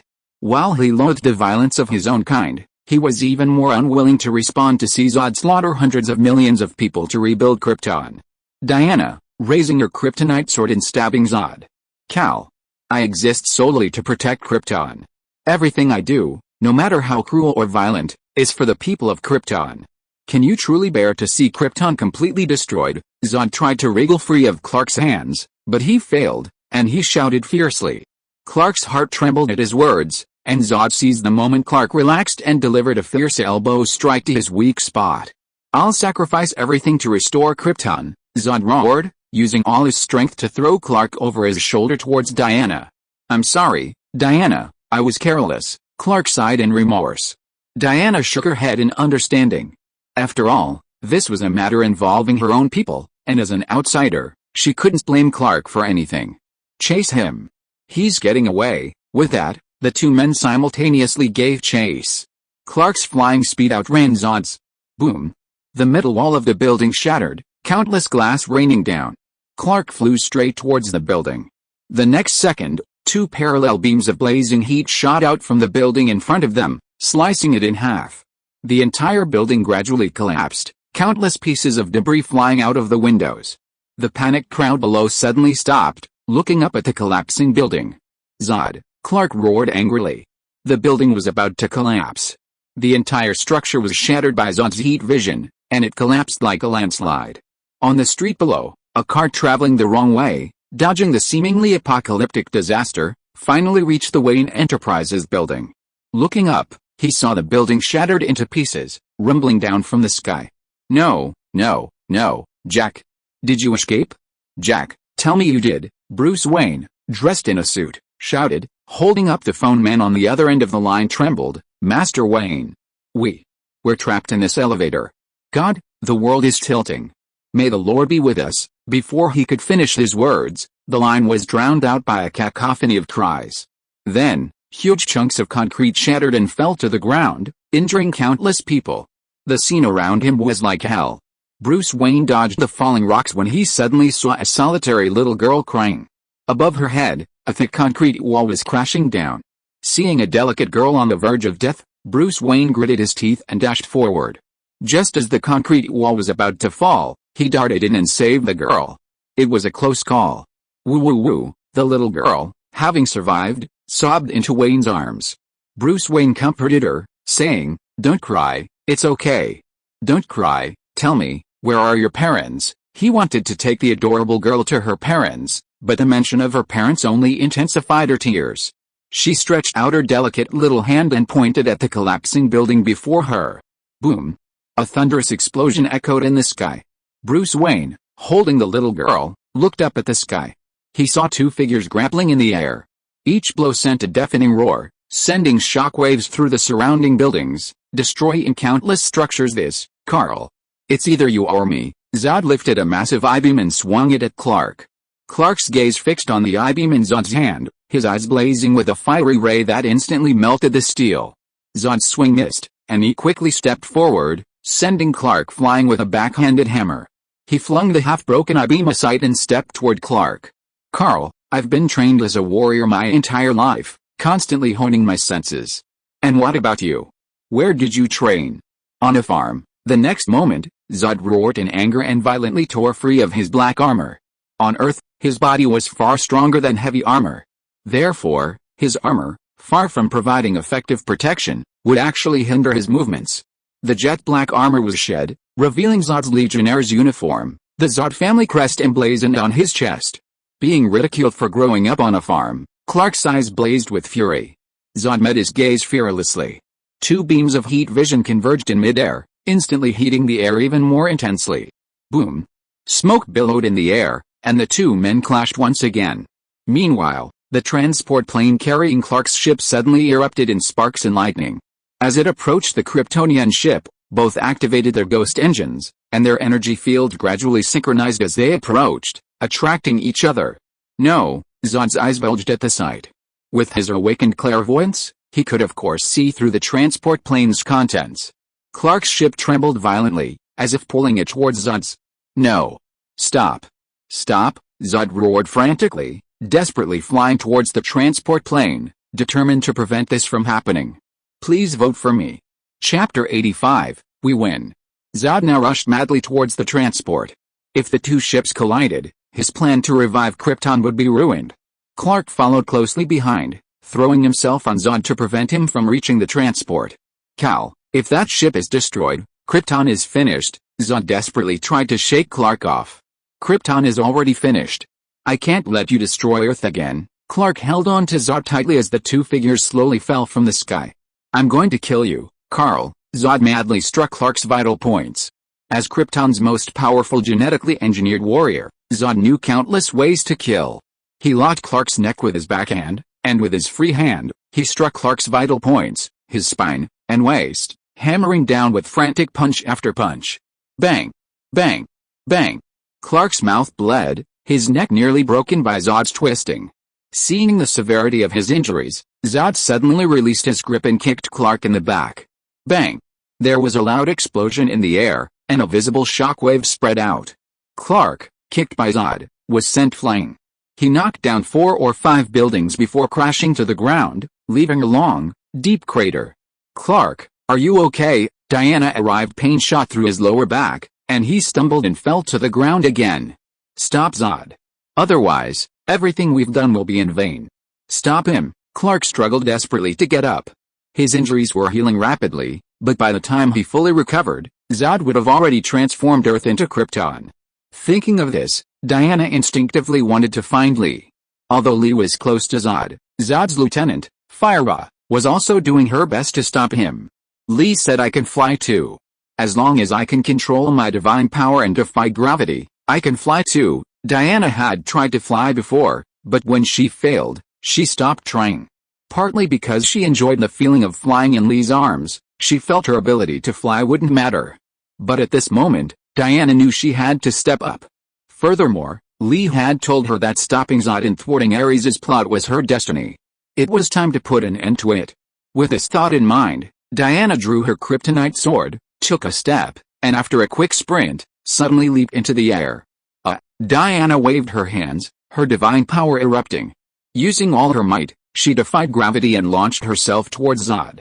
With a clatter, invisible bolts of lightning flickered across Diana's skin, appearing for a moment and then disappearing without a trace. Diana's figure leaped with a thunderous boom, suddenly appearing behind Zod. Zod, you've stopped, Diana cried out, thrusting her kryptonite sword towards Zod's heart. Ziz, ziz, ziz. Zod watched Diana approach, his eyes blazing with heat. Diana ducked, attempting to avoid Zod's heat vision, but Zod wouldn't give up. He followed Diana's path with his gaze, rapidly moving. After several dodging maneuvers, Diana's first flight was slashed by Zod's heat vision, sending the kryptonite sword in her right hand carelessly caressing, plummeting to the ground. Anyone who stands in my way, die, Zod glared at Diana, his eyes blazing once more. 2 parallel beams of light thundered down towards her. Leah, watching from afar, instantly activated his speed field ability. Speed field. Suddenly, the entire world seemed to fall silent. Only the relatively fast heat beams from Zod's eyes had already crossed hundreds of meters and were about to fall upon Diana. Leah flew out, and only when he appeared beside Zod did Fyra's eyes focus on him, but she couldn't catch his speed. As he reached Zod's side, he seemed to sense something and shifted slightly. Without a word, Leah punched Zod's head, deflecting his gaze. Within the speed zone, the speed of sound is actually the slowest. No action here is audible, like a silent play. A scorching ray narrowly missed Diana, and at that moment, Zod swung a punch at Leah. Your combat reflexes are truly powerful. It's a shame you're just a little slow, Leah thought to himself. He grabbed Zod's arm and tossed it toward the kryptonite sword, then followed closely behind, switching from his Superman card to his Wonder Woman card. The moment the kryptonite sword made contact, he suddenly stabbed Zod's heart. After doing all this, before the 2 seconds had expired, Leah prematurely cancelled the speed zone, returning to normal. Wow, Zod spat out a mouthful of blood, his eyes fixed on Leah before him, and the kryptonite sword piercing his heart. What? How is this possible, General? General Zod. Fyora froze in confusion. She couldn't comprehend how Leah, who had been by her side just a moment ago, could suddenly appear before Zod and pierce his heart with a kryptonite sword. Leah exerted more force, and the kryptonite sword sank a little deeper into Zod's chest. He smiled in relief. It's all over, Zod. In the sky, sparks and lightning formed a vast circle. The transport plane crashed into the Kryptonian ship. After a second of silence, a massive black hole quietly formed. Kryptonian warriors who maintained the ship were instantly sucked into the black. The entire Earth was shaking, and large areas of rubble below were suspended in the air. Everything within a radius of hundreds of meters was torn into pieces and continuously absorbed by the gravity of the black hole crash. For the people in the metropolis, it seemed as if a century had passed, and the whole world returned to peace again. At the command center, stared at the big screen intently, and suddenly a technician asked, "Did we win?" General Swanwick clenched his fists everyone and said excitedly, "We won. We won. It was the Avengers and Superman who saved the world." Chapter 86, Golden Legend. After the black hole vanished, a vast expansion of desolate land appeared in the heart of Metropolis. It was as if an entire region had been ripped from the map, appearing utterly empty. Looking at the surrounding buildings, few areas had escaped the devastation. The survivors wailed and wept, and only a small number of people began organizing rescue efforts after the disaster. At the edge of the explosion, Zod knelt facing the direction of the Kryptonian spacecraft, the kryptonite sword still lodged in his chest, his life force rapidly draining away. "We could have built a new Krypton on this ruin, but between us and humans, you chose the latter." Zod's voice was hoarse, and he seemed to use up the last bit of his life to shout out the grief and anger in his heart. "I exist for the people of Krypton, and now I don't even have the last of my people." Fyora ignored the impact of the kryptonite sword on her. She staggered to Zod, wanting to help him pull out the kryptonite sword. "General, you still have me. We can regroup and rebuild Krypton." "There is no Krypton." Zod pushed Fyora away. He was gasping for breath, but blood spurted out of his mouth again. "The spacecraft is destroyed. The origin chamber is gone. Even if I find the secret book of life, I can't transform the planet into Krypton." His eyes became ferocious with hatred, looking at Clark, Lee, and Diana around him. "You are the ones who stole my soul. One day, I will transform into the most terrifying monster and slay every human on this planet, one by one. That day will be your doom." Zod cursed at the top of his lungs. Leah, donning his Superman card, suddenly soared into the air. His eyes turned crimson, and scorching rays rained down from the sky, instantly incinerating Zod's body. "You won't get another," Leah declared. Seeing her general dead, Fyora leaped forward. Clark, unable to bear watching his people perish one by one, immediately stepped forward to hold her back. "If you wish to die in the line of duty, I can grant you that right now." Leah's eyes, the crimson still lingering, as he looked at the grief-stricken Fyora and spoke seriously. Fyora, tears welling in her eyes, glared at Leah and said, "Krypton is destroyed. General Zod is dead. What's the point of me living?" Hearing this, Clark grew furious. "Enough. No one else will die today, Fyora. Zod is not a god. Your life has nothing to do with him." As a genetically engineered warrior, Fyora's promotion from soldier to general's aide was already the limit. The Zod family had been generals for generations, and Fyora only needed to obey their orders. Therefore, after Zod's death, Fyora felt a sense of loss. Clark intended to hand Fyora over to the military, but Leah disagreed. "Superman, we can't hand Fyora over to the military. They won't openly break up with us, but can you guarantee they won't use her for experiments?" Leah said firmly. "Then what are you going to do?" Clark frowned. "You know exactly what you should do. As you said when you gave me the kryptonite sword, this isn't just about you and me, it's about the safety of Earth," Lee insisted. He then turned to Fyora and said gravely, "You have only one path: swear allegiance to me, and to the Justice League." As he finished the first half of his sentence, Lee sensed a murderous glare in Diana's eyes and quickly added. Clark and Diana remained silent. If Fyora swore allegiance to the Justice League, it wouldn't be a bad thing. Fyora lowered her head. She was a soldier whose duty was to obey. "Will you revive Krypton?" Fyora asked abruptly. If given the opportunity, it might be possible to rebuild Krypton, but one thing is for sure, it won't be on Earth," Lee said, writing a blank check. Fyora was silent for a long time, As if undergoing a mental, she slowly knelt on one knee toward Leah, performing the formalities of a soldier addressing his superior. I, Fyora, former lieutenant of the Zod Corps, pledge my loyalty to you, to the Justice League. With these words, Fyora felt a weight lifted from her heart. Friendship points expanded. Congratulations on signing the host contract with Fyora. You've received a slave card. Lieutenant, Fyora, Purple Hero card. As Leah had anticipated, the system notified her of the slave card. The effects of the slave card were self-evident. What surprised Leah was that Fyora's loyalty had reached 69, a full 10 points higher than Reverse Flash. Upon closer inspection, it wasn't surprising. Fyora was a soldier, so her loyalty was guaranteed. Vestiges of resentment. Look at the special skills. Leah inserted Fyora's card into the slave card slot, and soon, her special skills appeared. Lieutenant, Fyora's special skills, Man of Steel. Without Kryptonian blood, for 5 seconds, your defense increases tenfold. With Kryptonian blood, you become immune to all attacks for 5 seconds. This skill recharges after 1 hour of exposure to the yellow sun. With Kryptonian blood, you become immune to all attacks for 5 seconds. Is this the legendary 5 seconds of true manliness? Leah was thrilled. 5 seconds of invincibility every hour. He was really going further and further down the road of cheating. Great. Very good. Fyora, welcome to the Justice League.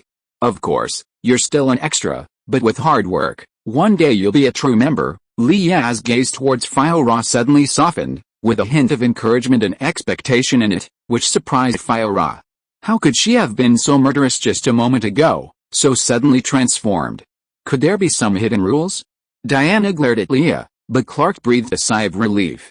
He stepped forward, patted Leah's shoulder, and said solemnly, "Thank you. What are you saying thank you to me for?" Leah backhanded Clark, fawning and lowering one's status will only sour the friendship. After the matter was resolved, the dark clouds that had been hovering over Metropolis gradually dissipated. The first rays of sunlight filtered down to the earth. Clark took a deep breath, then slowly exhaled, his gaze gazing into the distance, his thoughts unsettled. Superman, Clark Kent, original name, Kal-El, all attributes upgraded to legendary, wow. Golden Legend, please vote. Chapter 87, Zanglian Site Selection. The first rays of sunlight after the clouds cleared quickly healed the injuries of Clark, Leah, and the others. Suddenly, a golden light flashed through Leah's consciousness, as if a dwarf nearby exclaimed, "Wow! Golden Legend!" At that moment, the Superman card completely transformed from Purple Heroic to Golden Legendary. Clark's increased strength also significantly boosted Leah's combat effectiveness. Taken together, if she were to fight Fyora again, even without using her special abilities, she would easily defeat. Diana stood there watching Fyora.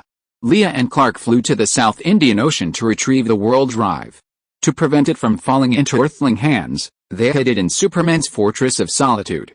Afterward, Leah and the others headed to the temporary military base. Clark was particularly enthusiastic about this, presumably because a reporter from the Daily Planet was still there. "General, the Avengers and Superman are back." News of Leah's return spread quickly throughout the makeshift military base, and General Swanwick, Colonel Ryan, and other senior officers came out to greet them. Inside the landing base, Clark surveyed the soldiers around him. Their eyes were filled with admiration for Leah and his companions, as if they were devout believers looking up to their gods. General Swanwick, suppressing his inner excitement, walked up to Leah and his companions, gave them a standard military salute, and said, "On behalf of the United States, I thank you three for defeating the alien invaders." He noticed a strange woman following Leah, and he seemed to have seen her somewhere before. Holy shit, isn't she the Kryptonian invader? The surrounding soldiers immediately recognized her. One airman even witnessed Fyora tearing apart an armed fighter jet with her bare hands. Hearing this, General Swanwick's mouth twitched violently. He let out a frantic fuck, and excitedly exclaimed, "Are there any Kryptonian invaders left? Don't be nervous." Leah walked over to General Swanwick and patted him on the shoulder. "Her name is Fyora. Influenced by my charisma, she has turned over a new leaf, renounced her evil ways, and pledged to dedicate her life to serving the people." General Swanwick's forehead was immediately pierced by sweat. Colonel Ryan, standing beside him, grumbled in dissatisfaction, "She doesn't look like a prisoner at all. Since she's a Kryptonian invader, she should be held captive." Leah smiled and asked, Are you sure? Then I'll leave her in your care. With that, Leia gave Fyra a look, and she obeyed Leia's orders unconditionally. She emerged from behind Leia and walked towards General Swanwick and Colonel Ryan. Swanwick and Lane were completely unprepared. Watching Fyra march toward them, they were terrified at the thought of the Kryptonians' devastating fighting power. Hold. Hold, don't move another step forward, or we'll shoot. The soldiers nearby reacted with awe, their machine guns pointed at Fyra as she advanced toward their commander. But Fyra wouldn't stop until ordered by Leia. General Swanwick tried to meet Fyra's gaze. The general, a lifelong warrior, considered himself unmatched in his imposing presence. But facing this alien warrior of terrifying power, a single glance between them sent General Swanwick shivering like he was being plunged into icy water. Mr. Avenger. Ryan is overthinking things. We're not confident we can keep this Kryptonian invader under control. I hope you can keep her under control. General Swanwick understood Leia's intentions. They didn't know the Kryptonians' weaknesses, and even if they did, they couldn't get kryptonite, so they couldn't control Fyra. Want to control her? I'll tear down the White House for you. Come back, Fyra, Leia said calmly, and Fyra returned to Leia's side. Lois Lane, a reporter for the Daily Planet, rushed over upon hearing the news of Superman's return. She pulled out her long-prepared journal, hoping to do a special interview with Superman. Colonel Lane was reluctant, but helpless. General Swanwick forced a smile and said to Leia, "The president just called. I've reported the situation on the scene truthfully. He praised you highly and expressed the U.S. government's willingness to fund the construction of the Justice League's headquarters." Upon hearing that the president had learned of Metropolis's destruction, Diana quickly asked, "The president doesn't blame us for the destruction of Metropolis, does he? How could that be? If it weren't for you, I'm afraid all of Earth's civilization would have been destroyed. There has never been a battle in human history without casualties." "Don't worry," General Swanwick assured him. Leia was more concerned about the construction of the Justice League. After all, this was something he had already agreed upon with Guanhe. Speaking, "Can I choose any area to build the Justice League's headquarters?" "Indeed, Mr. Avenger. Since the Justice League is an independent organization composed of vigilantes, I personally think it's best to establish it away from the city," General Swanwick suggested. "For example, here," Leia gestured to the temporary military base below. "Yes, our military base has a good geographical location. It's not only close to Metropolis, but also located in the middle of Gotham City and Central City." At this point, General Swanwick suddenly felt that Leia's eyes were very strange, and hurriedly asked, "Mr. Avenger, you don't want to, General, since you recommend this place so much, then I will reluctantly agree." Leia was very satisfied with the location here. "The Justice League headquarters can be built here, General. You can take away all your planes, tanks, and artillery, and leave the rest of the electronic equipment, the equipment for monitoring satellites, etc. In addition, build a building here. It doesn't have to be too expensive, about $200 million will do. Plant some flowers and plants around it, and decorate it a little. I will make do with this place as the headquarters of the Justice League." After listening to Leia's request, General Swanwick's smile gradually disappeared. He thought to himself that it would be fine if you cheated me of my equipment and instruments, but you actually asked for a building worth $200 million. Why don't you just go and rob it? The White House didn't even cost $200 million. Are you a devil? Just as General Swanwick was complaining in his heart, a soldier in the corner raised his pistol, loaded the bullet, and aimed it at Lois Lane, who was talking and laughing with Superman. P.S. Recently, there have been a lot of readers questioning the settings and the plot. It's good to have ideas and raise questions, but why can't you use your own imagination and find a reasonable explanation? Not every dot is just the author's stupid brainless writing. Okay. Pick a question. A reader asked why Fyra's general died 1 second ago and she could surrender to the enemy the next second. According to the answer idea, the first step is to write an explanation. First of all, since ancient times, when two armies fought, prisoners either died or surrendered. Argumentative people should not cite some examples of some people who won the battle and release the prisoners in exchange for a righteous army. Secondly, Fyra's loyalty is unquestionable, but she was a soldier from birth. No one gave her a choice. She obeyed the orders of the Zod family from birth. It was not because she wanted to obey Zod's orders, but because her family had obeyed the orders of the Zod family for generations. Now her family is gone, and the Zod family is gone. Her grief is not because Zod is dead, but because she is sad that she has lost a leader and has no one to lead her choice of allegiance. Now that Zod is dead, she finally gets to choose her own path. What do you think she'll choose? In the end, you can simply interpret it as Leah's protagonist aura erupting, her domineering aura blinding everyone, making everyone, human or ghost, fall to their knees and cry, "My lord, spare my life." Chapter 88, Whisper. With a bang, a tongue of fire erupted as a bullet suddenly launched itself towards Lois Lane's heart. Everyone present was startled by the sudden gunshot. Clark immediately followed the sound to check the bullet's trajectory. He saw it was actually aimed at Lois, and his expression instantly turned furious. Simultaneously, Leah and Clark exerted their super speed casually approached the soldier. He could see the soldier still holding his gun, a wisp of smoke emanating from the muzzle. Scanning the man with his X-ray vision revealed no explosives, nor any poison in his teeth, the kind that would be consumed by someone who, if captured, would simply chew through the contents and commit suicide. It was clear that this man had no prior preparations.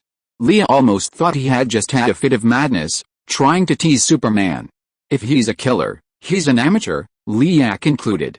The next second, Leah dragged the soldier in front of Superman. Bang! The bullet struck Superman's chest like a wall of indestructible steel. The crowd around him froze for 2 seconds before reacting. A guard immediately stepped forward to restrain the man, demanding, "Who are you? Who sent you?" General Swanwick and the others rushed forward. An officer immediately recognized the shooter. "Corporal Evan, are you a spy sent by the enemy, bastard? If Superman hadn't blocked that bullet, I would have shot you." Colonel Ryan drew his pistol and shouted at the corporal, "Evan. Unjust. I am innocent. I really don't know why I shot, you have to believe me." Corporal Evan saw Colonel Ryan pointing a gun at his head, especially the flying Superman looking at him with murderous intent. If he hadn't been determined, he would have peed himself in fear. "Unjust? I saw you shoot Lois with my own eyes. Why did you want to kill Lois?" Clark asked harshly. Although Clark and Lois had not known each other for a long time and had only met twice in total, there was an inexplicable feeling between them. The feeling of being very happy when seeing each other, looking into each other's eyes, and having the urge to kiss each other. Clark didn't know that this was the feeling of love at first sight. Faced with Superman's questioning, Corporal Evan trembled uncontrollably. "I swear to God, I didn't mean to hurt anyone. I really don't know why I fired the gun." Lois, a kind-hearted woman, saw Corporal Evan's expression and felt a surge of remorse.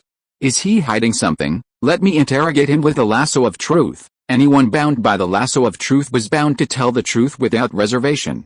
After explaining the situation to everyone, Diana took out the lasso of truth and tied it around Corporal Evan. "Who do you answer to?" Diana demanded sharply. "General Swanwick." Under the force of the lasso of truth, Corporal Evan spoke his truest thoughts. In an instant, everyone turned to General Swanwick. "It wasn't me. I didn't order him to kill Lois." "What good would that do me?" General Swanwick, sensing Superman's terrifying gaze, hurriedly explained. Diana shook her head and continued, "Did General Swanwick order you to shoot Louise?" "No, I heard a whisper in my ear, something like 'kill Louise, shoot her,' and then I shot her, but I swear that wasn't my intention." Corporal Evan burst into tears. Under the lasso of truth, every word he said was true. This explanation was simply a fantasy to the American soldiers present. How could someone heard a whisper in their ear do what they were told? Could there be a superpower nearby who could control others' minds? After hearing this explanation, Diana slowly turned to Leah and said seriously, "It was Ares. He possesses the power to bewitch people. He must have ordered this soldier to kill Lois." "But, why Lois?" Clark was still puzzled. "Impossible. If there were any whispers, I'd definitely hear them. Anyone bound by the lasso of truth speaks the truth." Perhaps his whispers are something spiritual. Leah had originally intended to talk about magic. Perhaps the person was really Ares, or maybe not. But why did he choose to kill Lois? In Leah's past life, Lois's death darkened Superman, but Clark and Lois had just met, and their relationship wasn't close enough to cause Clark's darkening. Perhaps the person didn't understand how much Lois meant to Superman, and he killed Lois simply to provoke conflict. General Swanwick's soldiers had killed Colonel Lane's daughter, and this woman had a close relationship with Superman. Her death was bound to ignite a conflict between the three parties. Could it really be Ares? "Diana, can you sense the divine power around you?" Leah asked. Diana shook her head. No, Eris can transform into anyone. His presence is undetectable by any means unless he reveals himself. Unconvinced, Clark flew into the air and scanned the area with his X-ray vision, but found nothing. Ultimately, Corporal Evan was taken down and held as a key suspect. Metropolis would require some time to rebuild, so Colonel Ryan took Lois back to the 7th Military District for intensive protection. Leah and the others bid farewell to General Swanwick and returned to town. Meanwhile, the news of Metropolis's invasion by alien spacecraft was being widely reported by various media outlets. First, the internet went viral with stories of the spacecraft and Leah and her team's battle. Then, reporters from surrounding cities flocked to Metropolis, desperately rushing to their destination. The American government tried its best to suppress and conceal the incident, but to no avail. The current situation was different from the previous, smaller-scale incidents. Anyone with the fortitude needed only to take a look around Metropolis. The sight of a city in ruins and devastation came into view, and it was impossible to hide it. Subsequently, the CEOs of companies such as Wayne Group, Lex Group, and Quinn United Group held press conferences, expressing their willingness to fund the reconstruction of Metropolis free of charge. When all public opinion reached its peak, President Ogwunhe issued a statement that in the face of the brave and combat-capable American Army, all invading alien forces were nothing but paper tigers. However, this statement was rejected by the public, because the true hero who saved Metropolis was already known to the whole world. Prepare to add a wave of major updates in October. Vote for the recommendation, everyone. If you are listening to this novel on a channel other than Fanfic World, it means it was downloaded and re-uploaded without effort. We warmly invite you to visit our channel, Fanfic World. There you will find the original version of this story and many other novels of various genres. We look forward to seeing you dive into a world of incredible novels. Chapter 89, Interview. This is CNN, Cable News Network, reporting to you. I'm your host, Jennifer. I'm sure has not the aliens who appeared in Metropolis a few days ago, and the three people known as Superman, the Avengers, and Wonder Woman. Many people call them heroes, or even saviors. We are honored to have everyone forgotten Oliver Quinn, CEO of Quinn Corporation, here with us. I wonder if this young billionaire can call them heroes or saviors. The picture on TV gradually shifted to the man opposite the host. The man was wearing a suit at this time. He looked at the camera calmly and smiled. Whether they are guards or not, I don't know, but they saved Metropolis from the alien invaders. I personally think their actions can be called heroic, Oliver said with a smile. Host Jenny Fried glanced at the script and moved on to the next question. Mr. Oliver seems to have a high opinion of the three heroes. But I hear another voice among the people. In America, we have American laws, and here on Earth, we have international laws. Do you think superheroes need to abide by the law? If they don't, how should we view them? This question was a tricky one. Every generation longs for heroes, but when heroes do appear, many, especially those in power, desperately want to control them. Oliver pondered the question carefully and replied, "Don't you think that worrying about this is a bit unnecessary? In fact, they may not be seeking to be praised as heroes or saviors. They are just a few people who want to do the right thing." The interview on TV continued, and Bruce Wayne pressed the remote to turn off the TV. Suddenly, the door opened, and a well-dressed old man walked in with a plate full of fresh food. Mr. Wayne, you haven't eaten for a long time since you came back from Metropolis. Put it aside for now, Alfred. I'm not hungry for the time being. Bruce Wayne lay back in his boss chair, his voice a little hoarse. The old butler Alfred shook his head and had to carry the plate to the table next to him. He found that the table was messily covered with newspapers and documents, so after putting the plate down, the old butler cleaned it up carefully. These are all about the three vigilantes in Metropolis? Superman, the Avengers, and Wonder Woman saving Metropolis. The old butler squinted his eyes and read the contents of the newspapers and documents through his reading glasses. Huh? Save? I think it's more like destruction. Bruce Wayne's tone suddenly became very unfriendly. The old butler, Alfred, carefully gathered the papers and documents.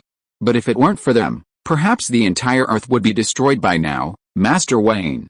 Casualties are inevitable in war, and even when you're fighting criminals, you often end up with accidental casualties. Bruce Wayne often transformed into the Dark Knight at night. While battling his enemies, he often caused casualties among innocent people and their property for various reasons. After all, Unless the battles were moved to the deserted suburbs, a clash in a major city would at least result in a few cars being blown up. Bruce Wayne was momentarily speechless, but upon reflection, he realized that this was indeed the case. It was just that Superman and the Avengers had expanded the scope of such accidental casualties from a few blocks to the entire city. Just as Bruce Wayne was waving in confusion, a whisper suddenly echoed in his ear, "Don't trust them. Don't trust those aliens and those with superpowers. They're not human." The whisper faded, and Bruce Wayne felt a headache coming on. He groaned and rubbed his cheek. When he looked up again, his eyes had become even colder. "They're not human. I can't trust them." Bruce Wayne stood up and looked at the old butler, Alfred. "Where are the alien armors I brought from Metropolis?" "They're in the Batcave." "You said no one else was allowed to know about the armors except you," the old butler said respectfully. "Yes, you did a good job." Bruce Wayne praised the old butler for his loyalty and then left the room. "Master Wayne, please at least eat something before you leave." Alfred glanced at the food on the table and sighed helplessly. Today, Leah was lying in bed as usual, but suddenly there was an explosion downstairs, followed by the sound of Diana and Viola arguing. Leah had originally not wanted to intervene, but he was helpless to notice that the two women's quarrel was gradually escalating into a physical fight. Leah quickly put on her clothes and yawned as she walked downstairs. "Hey, what are you two arguing about?" Upon seeing Leah, Viola immediately saluted.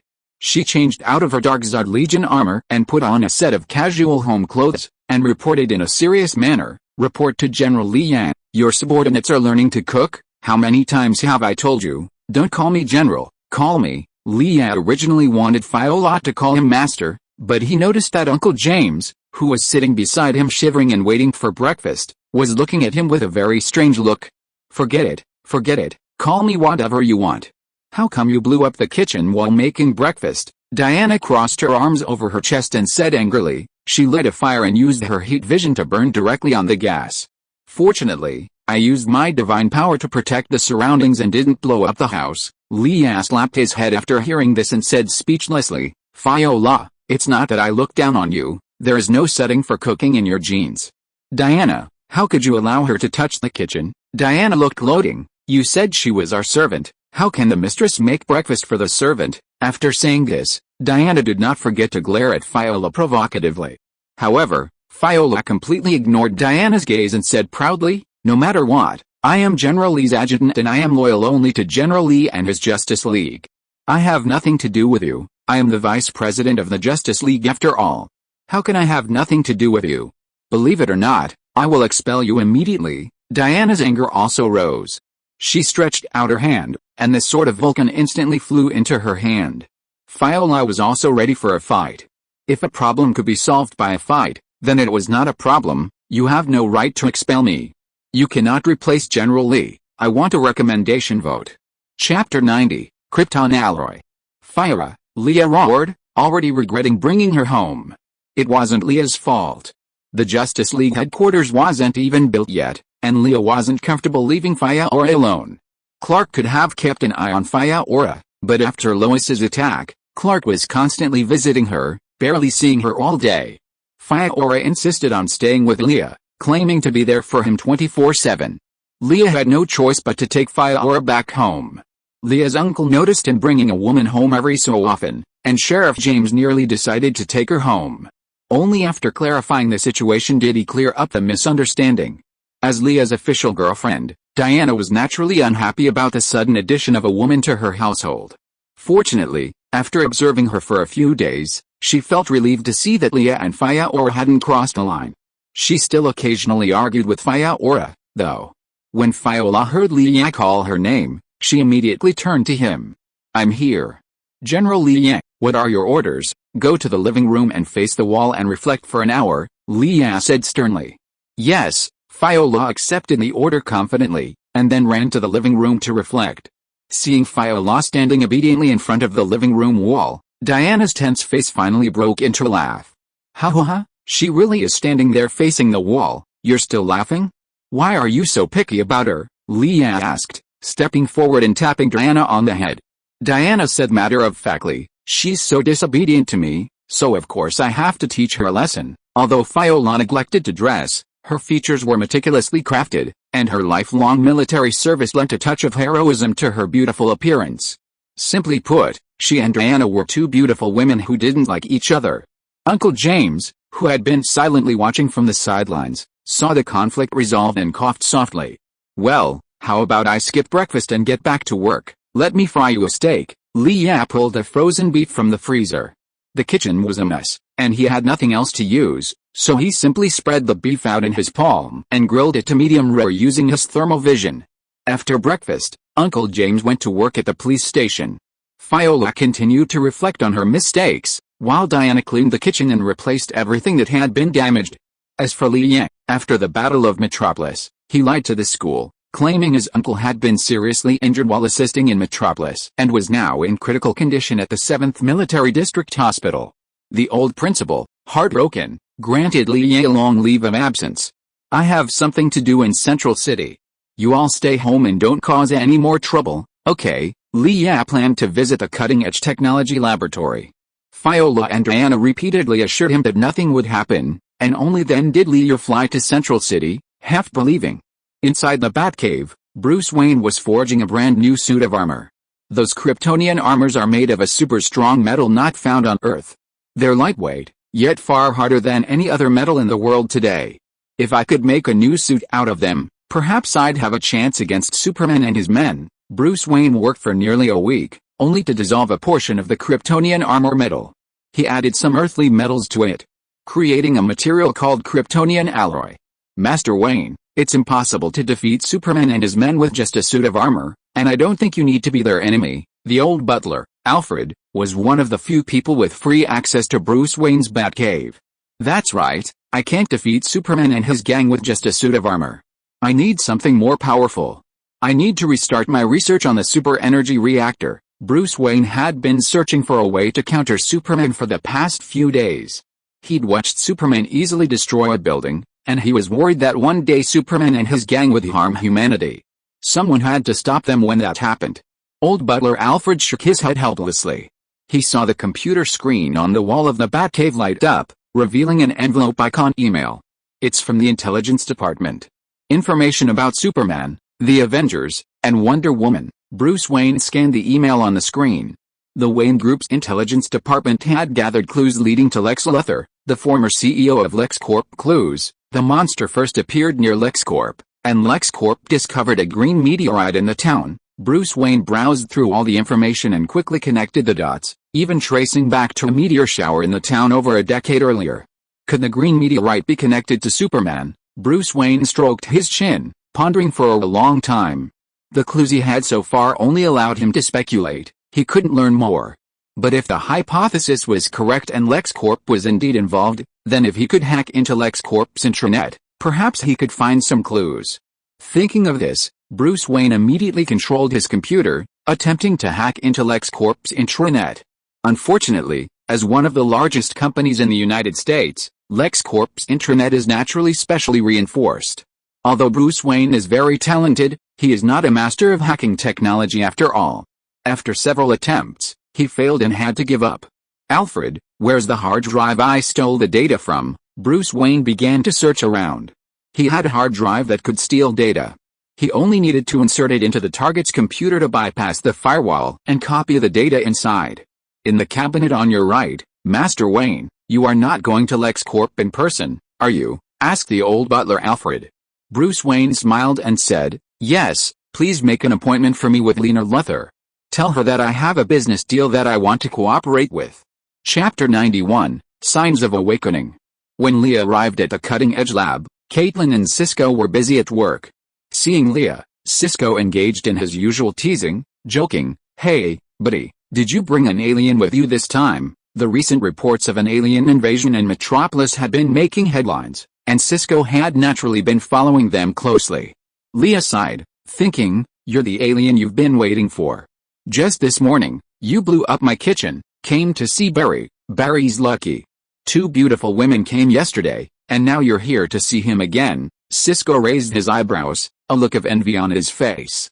Leah thought for a moment. "Two beautiful women? Are you talking about Felicity and Iris? Did they both come at the same time?" "Yeah, that would be awkward. How come Barry's so charming? Even when he's lying down, Beautiful women are vying for him. Cisco shrugged, a look of deep sorrow on his face. Caitlin couldn't help but laugh. Who said Barry's handsome? I'm handsome too. No. Caitlin, what are you laughing at? Lydia, judge for me. Do you think I'm as handsome as Barry? Cisco looked like he was going to fight you if you dared to say otherwise. Lydia smiled and shook his head. Cisco, let me be honest with you. I'm not picking on anyone. No one here is as handsome as me. The two of them couldn't help but let out a laugh. The jokes between them had made them feel more familiar. Ling. Favorability increased to friendly. Received Caitlin Snow, Killer Frost, Unawakened, Character Card, Ling. Favorability increased to friendly. Received Cisco Ramon, Shockwave, Unawakened, Character Card. 2 white cards flashed into Lydia's mind attributes. They were both psychics, but they hadn't yet awakened, so their current were ordinary. Of course, their intelligence was far superior. Without paying much attention, Lydia accompanied Caitlin and Cisco to Barry's hospital room. Barry remained the same, lying in his hospital bed, strapped to a variety of instruments. His face was calm, as if he were asleep, but Leah could sense a primordial power within him. Leah suddenly heard the creak of an automated wheelchair turning. He appeared at the doorway, hesitating for a moment as if considering whether to enter. It was Reverse Flash, or rather, his current identity as Harrison Wells, the creator of this laboratory. Ever since the particle accelerator explosion at the Advanced Technology Laboratory, Harrison Wells has been using a wheelchair. Those familiar with the Flash storyline will know that his wheelchair wasn't designed to garner sympathy, it housed a superluminal particle accelerator. Simply put, it was a device that recharged the Reverse Flash, who had lost his speed force. Is someone here to see Barry again? Oh, it's you, Mr. Leah. Harrison Wells, realizing he couldn't avoid it, appeared at the doorway and forced a smile at Leah. How's Barry doing? Leah asked, giving Harrison Wells a meaningful look. He's been stable lately. Caitlin, Cisco, can you please go get Barry's test results for me? Harrison Wells suddenly said to Cisco and the others. No problem, Dr. Wells. Cisco and Caitlin didn't think much of it and readily agreed. They were used to following Harrison Wells' orders, and then they both left the room. After they left the room, Harrison Wells' face gradually darkened. He looked at Leah and asked, what do you want to do here, AI? I'd better call you Harrison Wells. Your loyalty is very low right now. I'm considering whether to kill you, Leah said calmly, as if he was talking about a trivial matter. After hearing Leah's words, Harrison Wells excitedly grasped the armrests of the wheelchair with both hands, almost wanting to stand up. But he quickly realized that Leah wouldn't strike here, much less specifically notify the other party beforehand. Harrison Wells took a deep breath and said, I simply want to return to my own time. I won't interfere with your return to your own time, nor will I even tell Barry Allen your true identity. All I ask is that you complete what I ask you to do. Isn't that too much to ask? Leah asked, leaning against the wall. Harrison Wells reached into his pockets and pulled out 2 silver metal bracelets with a yellow light hole at the front. He explained, these are the same microparticle beams used by the Atom. They can shrink your suit or weapon, allowing you to carry them when needed. I made them into bracelets to make them more similar to the Atom's technology, rather than the Flash's rings. Harrison Wells was surprisingly thoughtful. According to his plan, Barry would eventually discover his identity. If he discovered that Leah and the Reverse Flash were using the same rings, then there would be an explanation. By transforming the ring into a bracelet, Lee could easily link it to the Atom, or even alien technology, without raising Barry's suspicion. Lee took the 2 bracelets and put one on, feeling the comfort. You did well. You didn't tamper with it, did you? No. If you don't believe me, you can have someone tech-savvy check it out, Harrison Wells said calmly. Lee finally felt relieved when he saw in the system that Harrison Wells hadn't lied. Also, give me a copy of Gideon, Lee said. Copying Gideon wouldn't be a problem. Harrison Wells' Gideon data was copied from the future Barry Allen. Even in Legends of Tomorrow, the onboard AI of the timeship Wave Rider is Gideon don't know. He was going to build the tribunal of the 3 wise men. Would he want to throw the Reverse Flash there for trial? At this time, Caitlin and Cisco came back, chatting and Discovery laughing. After returning to Barry's ward, they said in surprise, hey, we studied Barry's latest medical report, and his physical condition is surprisingly good. It's even possible that he could wake up in the next 2 or 3 months. Cisco was very excited about this. Wow, can you believe it? The person who was struck by lightning is about to wake up. By the way, how many months has Barry been lying in bed? Leah asked. Cisco and Caitlin looked at each other, shrugged and said, I haven't counted specifically, about 6.5 months. I'm afraid that if I say Happy Mid-Autumn Festival, I will be criticized as uncultured, and if I say I'm healthy, I'm just following the trend, so I can only wish all readers a great Mid-Autumn Festival. By the way, please give me a recommendation vote. Chapter 92, Mr. Knight. After bidding farewell to the people at the Cutting Edge Technology Lab, Leah returned home, carrying the silver bracelet and a copy of Gideon. He gave the second bracelet to Diana. After explaining how to operate it, Diana was delighted to see her entire outfit shrunk down and fit into the silver bracelet, which clipped onto her protective silver bracelet without getting in the way. This thing is so useful. I don't have to carry a bag everywhere, and I can't even carry my sword and shield. This bracelet solves that problem. Diana happily touched the silver bracelet on her wrist, then stood on tiptoe and kissed Leah on the cheek. Viola, standing nearby, stared at Leah and Diana's silver bracelets with a hint of envy in her eyes. With your technology, something similar shouldn't be difficult to make, right? Leah asked. After all, Krypton represented a super civilization. There was no reason that even miniaturized particles and light. Fiola's response surprised Leah. We do have similar devices, but it's okay, Fiola, if you want one, I might give you one of these bracelets in the future. It depends on your performance. Leah offered another blank check. Viola was deeply moved upon hearing this, and immediately up and saluted. Yes, I will not let General Leah down. Diana sank back onto the sofa and expertly turned on the TV remote. She saw another report on Metropolis on the news. Hey, Leah, look, Metropolis built statues for us. She looked at the TV screen and saw 3 newly completed statues. On the far left was Superman, leaning sideways in a fighting stance. On the right was Diana, holding a sword in one hand and a shield in the other. Leah, in the center, folded his arms and gazed off into the distance. Heroes Statue Park. Leah, we've earned the recognition of the people of Metropolis. Diana's joy was palpable. She felt incredibly happy to be able to help the people defeat a powerful enemy and bring peace to them. Leah's lips curled slightly. Being considered a hero certainly felt good. She just wondered if radicals in this world would crawl onto the statues and scribble graffiti calling them false gods. That night, at LexCorp in Metropolis discussing business with Lena Luthor that afternoon. Meanwhile, Bruce Wayne was trying to escape Lena Luthor's sight so he could insert his data-stealing hard drive into her CEO's computer. Unfortunately, Lena's office was flanked by 2 personal bodyguards, standing like gatekeepers, leaving Bruce Wayne with no chance. In desperation, Bruce Wayne had to sacrifice his looks. Lena Luthor's last relationship was a year ago, and now, meeting the handsome and thoughtful Mr. Wayne, the two of them instantly sparked a passionate flame. Lena Luthor usually lived at LexCorp. Behind her office was a spacious room, its opulence rivaling that of a presidential suite in a 5-star hotel. As the night shone through the glass walls, Bruce Wayne slid into his pants and pulled his data-stealing hard drive from his coat pocket. He glanced back at Lena Luthor, still sound asleep in bed.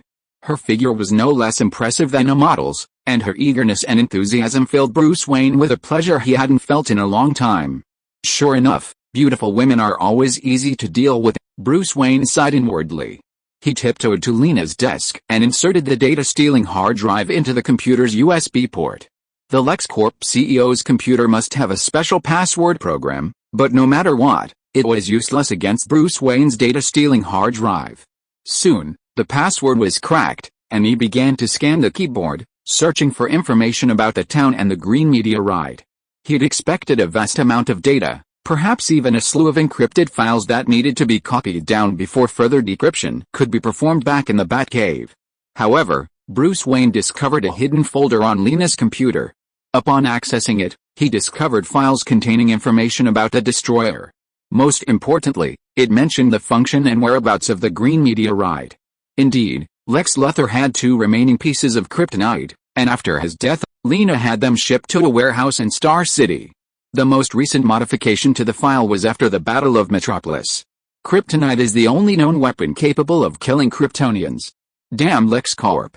They have a weapon capable of combating aliens, but they won't use it. Bruce Wayne clenched his fists in anger, recalling the moment Wayne Building collapsed in Metropolis and the desperate cries and sobs of his employees over the phone. Imagine if he'd possessed the kryptonite back then, he'd never have allowed the Kryptonians to wreak havoc on Metropolis. He first noted the location of the kryptonite raw materials, which were stored in the Lex Foods factory in southern Star City. As for the other information, Bruce Wayne copied down some that he thought would be useful and would review it carefully after returning to the Batcave. After everything was done, Bruce Wayne packed his things and prepared to leave when a lazy voice sounded at the door. "How heartless. Are you leaving now, my Mr. Knight?" Bruce Wayne turned around and saw Lena, wrapped in a blanket. She leaned against the door, looking at him with resentment in her eyes.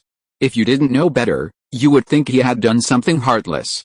"Lena, I have a very important meeting tomorrow morning, so I have to go back to Gotham City." Bruce Wayne quickly adjusted himself and said with a smile.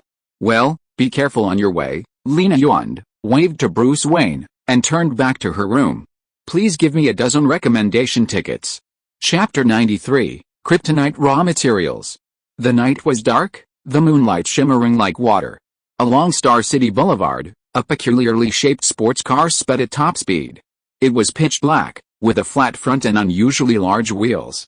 Its streamlined shape, the exhaust pipes and tail wing rising high, gave the car the appearance of a bat spreading its wings in the night. Whoosh! The Batmobile headed straight for a LexCorp food factory in Star City. A man in a black cape, black armor, and a black hood emerged from the Batmobile. He raised his cable launcher and fired a shot at the second floor of the factory. The cable flew, and he leaped, his cape suddenly spreading out behind him, fluttering like a pair of bat wings.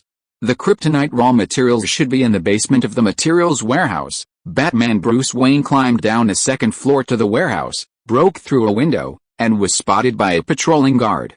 "Who?" "Stop!" The guard instinctively drew his gun, but against Batman, the ordinary guard's gun posed no threat. He quickly stepped forward, and the guard pulled the trigger, the bullet piercing Batman's armor. But the armor he wore today was made of a special Kryptonian alloy, capable of standing even a punch from Superman, let alone an ordinary bullet. Bang! Bang! Bang! The guard's bullets sent sparks flying through Batman's armor. Bruce Wayne then reached out and grabbed the guard, striking him in the back of the neck with a palm, knocking him unconscious. After dispatching the guard, Bruce Wayne quickly descended into the warehouse's basement. There was a steel door with a combination lock. Bruce Wayne pulled out his codebreaker and quickly broke through the door, entering the basement. "Green meteorite, is this kryptonite?" Bruce Wayne compared the kryptonite he had copied from Lena Luthor to the two wooden boxes on the ground. The two stones before him must be the raw material for kryptonite. For some reason, today's operation was unexpectedly easy. Bruce Wayne compared the kryptonite he had copied from Lena Luthor to the two wooden boxes on the ground, took the kryptonite without hesitation, feeling it had gone too smoothly. After confirming there were no ambushes nearby, Bruce Wayne left the LexCorp food factory with 2 pieces of kryptonite raw materials. Not long after Bruce Wayne left, the guard who had already fallen suddenly became frightened. He twisted his neck, pulled out his cell phone, and made a call. "Hello, Boss Lena, the package has been taken away by the Bat. Any further instructions?" A pleasant female voice came from the phone. "Well done, Tate, you can go back and rest. By the way, Boss Lena, aren't you letting the Bat down too easily?" Tate asked with a double meaning. As the man who helped Lena become the CEO of LexCorp, he sometimes joked with his boss kryptonite raw material. Butler Alfred, not even changing out of his pajamas, rushed over in a hurry. "Mr. Wayne, this is bad." Bruce Wayne supported Alfred and asked, "What's wrong? What's got you rushing over here in your pajamas, Mr. Wayne?" "Not long ago, Wayne Group was robbed by a group of thugs," the butler gasped. Bruce Wayne frowned and asked gravely, "When did this happen? What's there to rob at Wayne Group?" Could it be, he thought of a possibility, the super energy reactor he had recently activated? As expected, the old butler relaxed and said, "Just an hour ago, our armory was robbed. All the firearms and weapons were stolen. And even the hyper-energy reactor you restarted is missing. In America, private enterprises are allowed to manufacture firearms." Bruce Wayne's father, Thomas Wayne, established 14 military-related subsidiaries under the Wayne Enterprises name.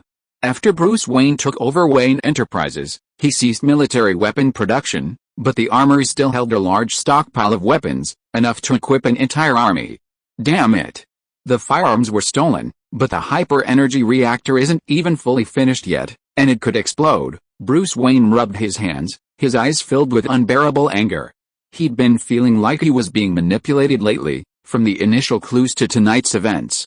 Especially since, during his absence, a group of thugs had robbed the Wayne Enterprises armory and taken a hyper-energy reactor with the power of a 4-megaton nuclear bomb. Could it be Lena Luthor? Bruce Wayne's suspicions grew, but he couldn't fathom why. He'd been the one to find Lena Luthor, and he'd spent the entire afternoon and evening with her, yet she hadn't behaved in any unusual way. After a long moment's deliberation, he found insufficient evidence to substantiate his suspicions, so he decided to put them aside for now. "I'll go check on the company, Alfred." "You should go back to bed," Bruce Wayne said to the butler. "No, I'll stay with you. It's almost 5 o'clock anyway, and I'd usually be awake by this time." "But you, Mr. Wayne, I strongly suggest you go back to bed," the butler advised dutifully. But Bruce Wayne shook his head. "Let's go check out the scene first. Otherwise, I can't sleep." He then, "Hey, Bruce, you're up really early today. Actually, I didn't sleep all night. Anyway, Chief Gordon, have you figured out who robbed my company?" Bruce Wayne looked at the wall of Wayne Enterprises. There was a huge hole there, as if it had been blown open by some kind of explosive. Chief Gordon took a tablet from his assistant, opened the video feed, and said, "This is the surveillance footage. The robbers used an RPG to blast through the warehouse wall and killed 4 guards.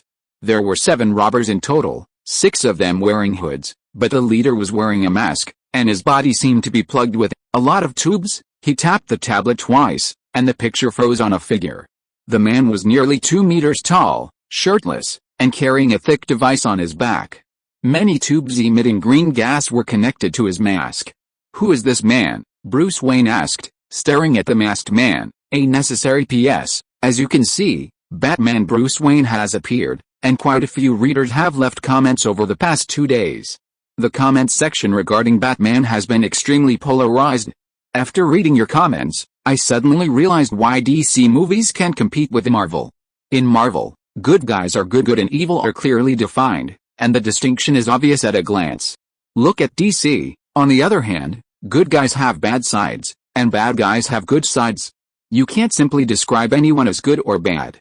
Please forgive me for using such blunt adjectives, but the fact is, it's incredibly profound. It even analyzes the inner thoughts of the characters and elevates them to very lofty themes, which is simply impressive. So I must clarify here that this book is always meant to be humorous. It doesn't intend to analyze the human nature of loyalty, filial piety, propriety, righteousness, integrity, truth, goodness, and beauty, nor does it intend to be profound. Reading a novel is not studying philosophy, so there really is no need for such a detailed analysis of human nature. Please forgive me for being a novice writer with no depth, just waiting to die. All in all, this book takes place in a parallel universe in the American comic book world, where Batman in this universe still presents a relatively positive image. Perhaps for some reason, he might initially distrust Leah and Superman, but eventually the misunderstandings will be resolved and they'll become allies. This is too complicated and prone to breaking down, due to the author's limited abilities, so please forgive me. Chapter 94, Batman is Coming. A few days later, the robbers who robbed the Wayne Enterprises armory seemed to have vanished from the face of the earth. No matter how hard the police or Bruce Wayne searched, they could find no clues.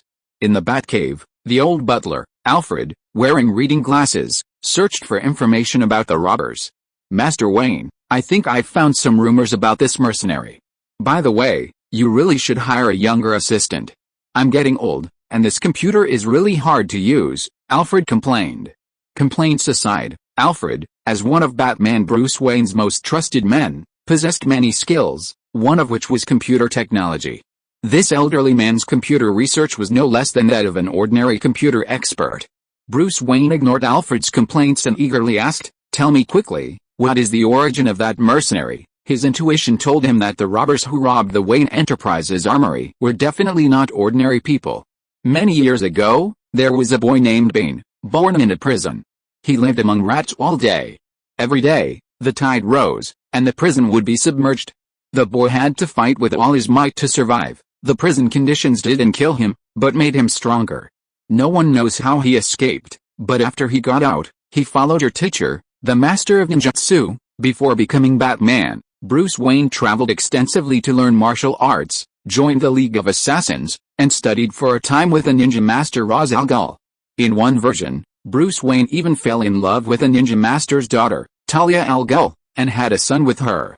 Hearing that Bane was also the ninja master's apprentice, Bruce Wayne couldn't help but frown. Bane? He's also a member of the League of Assassins. No.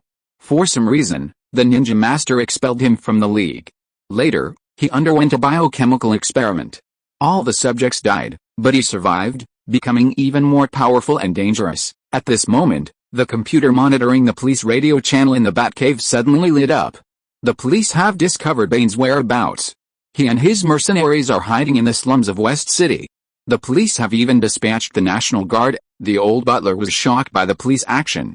He was about to ask his master Wayne if he wanted to help, but when he turned around, he found that he was gone. Then, the roar of the Batmobile's engine could be heard. Bruce Wayne, already dressed in a half-finished Kryptonian alloy armor, had already stepped on the accelerator to the floor. The Batmobile roared like a dark warhorse, and with the roar, it transformed into a black lightning and rushed out of the Batcave. "Maybe I should really post a job announcement," the old butler Alfred said jokingly, then sat silently in front of the computer, tapping the keyboard with 2 fingers. In the slums of Zicheng district, a large number of armed guards surrounded the place in an orderly manner. A circle of police cars surrounded the area outside. Sheriff Gordon led a team of guards wearing bulletproof vests and holding explosion-proof shields, slowly approaching the slums. The mercenaries in the slums shot and killed a patrolling police officer. At that time, the civilians here fled like birds and beasts. Most of them escaped, but many unlucky ones died under the random gunfire of those mercenaries. Don't let your guard down. They've robbed the Wayne Enterprises armory. Their equipment is every bit as good as ours, if not better. Sheriff Gordon surveyed the surrounding landscape. The slums here were just as familiar as many people imagined, consisting of a few filthy, densely packed high-rises. The surroundings were unbearable to look at, and the mercenaries murdered had numerous civilians, leaving the area reeking of blood. The National Guard was the strongest official support Sheriff Gordon could muster.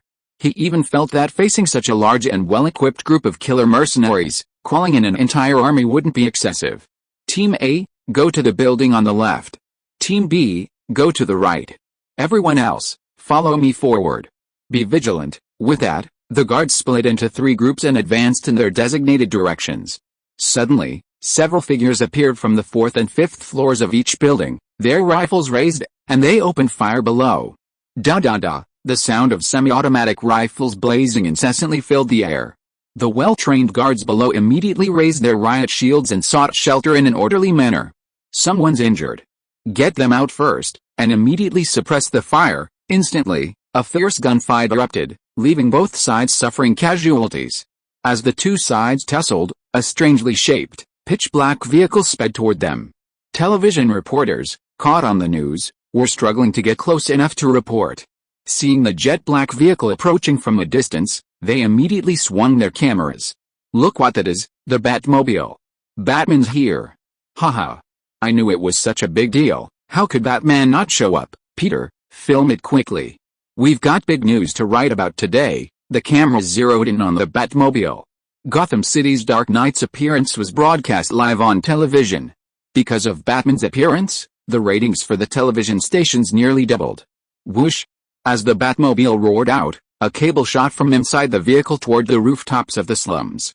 A figure, like a ghost in the night, suddenly emerged, its cape fluttering in the wind like a pair of bat wings.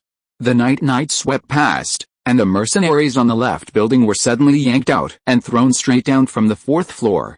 Immediately afterwards, there were the sounds of piercing air, followed by a series of crisp clangs. The mercenaries on the east building were struck down by bat darts, one after another paralyzed, collapsing. Excellent. Seeing this, Sergeant Gordon felt the pressure suddenly ease. As if inspired, he waved his hand to the crowd. "We're going to change formation. Snipers take the high ground, the rest of you follow me." Following Batman's lead, the guards rushed towards the slums. Batman reeled in the ropes, his cape unfurling like bat wings, and he soared to the roof of a tall building. However, several people were already waiting on the roof. Besides a few burly men with guns, the leader was incredibly burly. The most striking thing was that beneath his mask were many pipes filled with green gas. "Bane, you've made a big mistake," Batman Bruce Wayne said in a dull voice using a voice changer. "I went to Changzhou for training for a day and was exhausted. Please vote for me." Chapter 95, Total Annihilation. Bruce Wayne questioned Batman, who let out a few raspy laughs. "Bruce Wayne, you think you're a hero? Haha, to me, you're nothing but a clown." With his identity exposed, Batman Bruce Wayne glared at Bane. "What do you want? You and I are both members of the League of Assassins. You know the will of our master, Ra's al Ghul, and I will fulfill the mission he has entrusted to me." Bane opened his arms and stepped towards Batman. "The Ninja Master is dead, and you are expelled from the League." Batman Bruce Wayne approached Bane and punched him in the face. However, Bane's face only tilted slightly. He slowly twisted his neck, facing Bruce Wayne with a snarl. "Haha, Bruce, the Ninja Master will not die. I will demonstrate our power to the world in his place." With that, Bane raised his foot and delivered a powerful kick to Batman's stomach. With a thud, Batman was sent flying backwards, crashing through the rooftop wall and plummeting to the ground. His cape unfurled again, slowing him like a parachute, and he finally descended to the ground. But before Batman could regain his balance, Bane, clutching a cable, swung down from the rooftop, using the momentum to deliver a knee strike to Batman's back. Bang! With a thud, Batman was sent flying the wall behind him. Fortunately, Batman, clad in a Kryptonian armor, survived Bane's two strikes. He burst through the rubble, accelerating to reach Bane and striking again with lightning speed. Punches, kicks, elbows, knees, every martial arts technique Batman mastered was unleashed with unwavering force. His onslaught was unstoppable, each blow delivered with such force that even Bane was reeling and repeatedly forced back. As expected of someone praised by even the Ninja Master, "You're certainly quite skilled," Bane sneered, raising his hand to grasp Batman's fist. "What?" Batman froze, and tried to dislodge Bane's hand. But the harder he pushed, the more he felt Bane's immovability, as if he weren't facing a human being, but a solid rock. Bane didn't possess superpowers, but his injection of GL-11 venom had given him strength beyond that of an ordinary human, even standing a chance against a Miraculous-infused augmented being. "Your fighting skills are indeed impressive, but your power is too limited," Bane declared, before delivering a hook to Batman's face with his free hand. Bang! Batman was struck in the face by the blow, and his head suddenly roared, as if a huge bell were being struck above his head. The blow knocked Batman back dozens of steps, and he finally stumbled to the ground. He felt the whole world spinning. He desperately tried to stand up, but before he could even stand, he fell again. "Look at you now, huh, Bruce, you can't stop me." Bane, like a victor, stepped forward to Batman. By then, Commissioner Gordon and his team had already eliminated most of the mercenaries and were surrounding them. How did Batman get defeated? Damn it! That masked man is trying to kill Batman. "Put your hands up, or I'll shoot." Commissioner Gordon, accompanied by 5 or 6 men, did not dare to be complacent. After all, his opponent was a powerful mercenary, one capable of defeating Batman. Bane completely ignored the men before him. He lifted Batman with both hands, hoisting him above his head. "Captain Gordon, I hear you think this man is a hero? A hero protecting Gotham City? Haha, look at him now. Who can he protect?" With that, Bane slammed his knee into Batman's spine. With a dull thud, Batman let out a scream and fell to the ground. Bane kicked Batman away. He glanced at a building in the slums.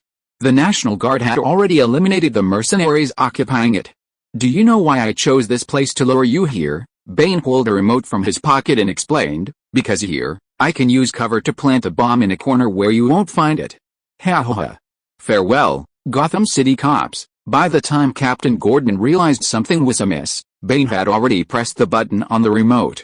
In an instant, the bombs hidden in the slum dwellers' closets, trash cans, and broken walls, all activated instantly. After a few flashes of their signal lights, they exploded with a bang.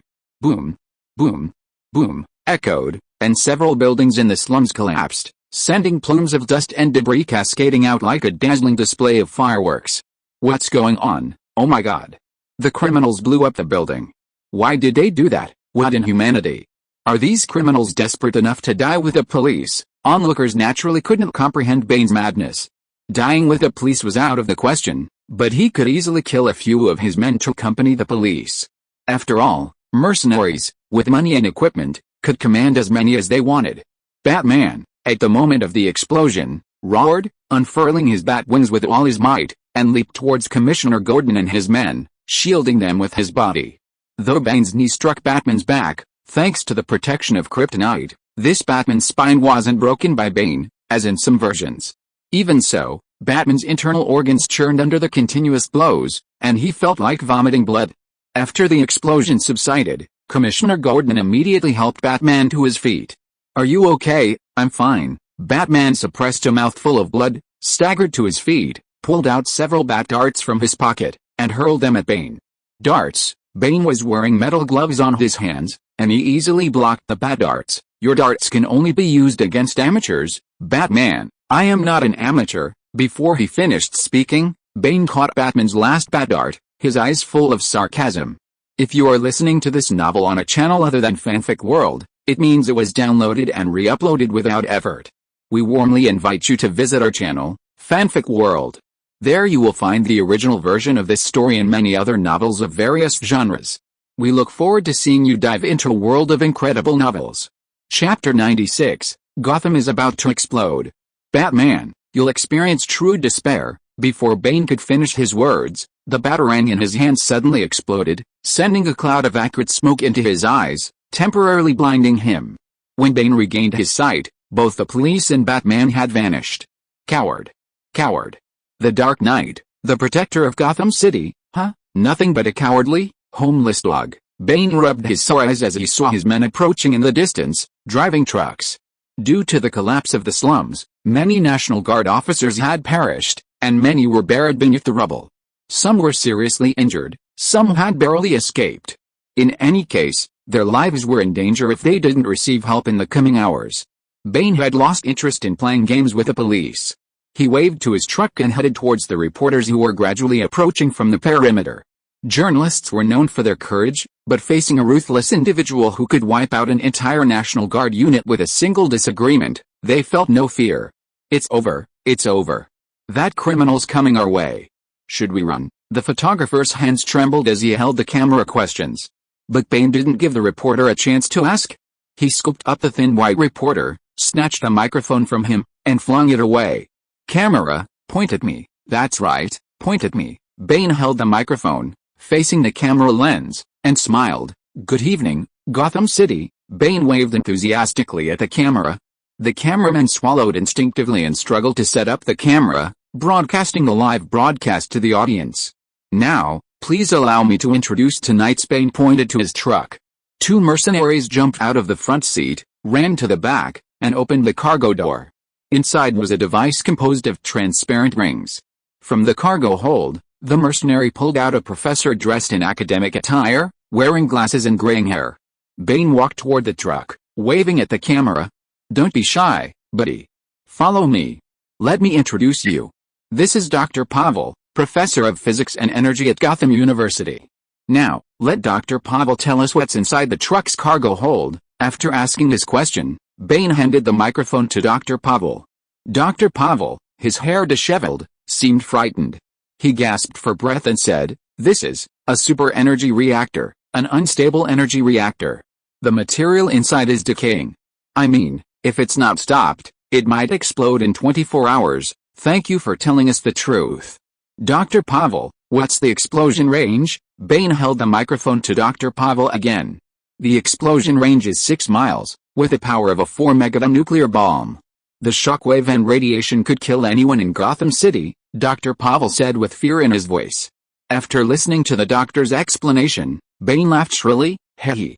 Thank you, Dr. Pavel, for telling us the truth." Before he finished speaking, Bane grabbed Dr. Pavel's neck with one hand, twisted it hard, and broke his bones. "Do you know who should be responsible for this reactor, or the 4-million-ton nuclear bomb?" "That's right, it's Batman, your Gotham City's Dark Knight. I have put the remote control of this nuclear bomb in someone's hands. There's only one way to prevent the nuclear bomb from exploding. That is to let Batman and me have a fair duel. If he survives, the nuclear crisis is resolved, and I survive. Boom. Boom. Boom. Ha ha ha. Also, before Batman and I duel, If there's any outside interference, whether military or police, I'll detonate the nuclear bomb in advance. Even if some coward in Gotham City tries to escape, I'll also detonate it. So, martial law is now in effect.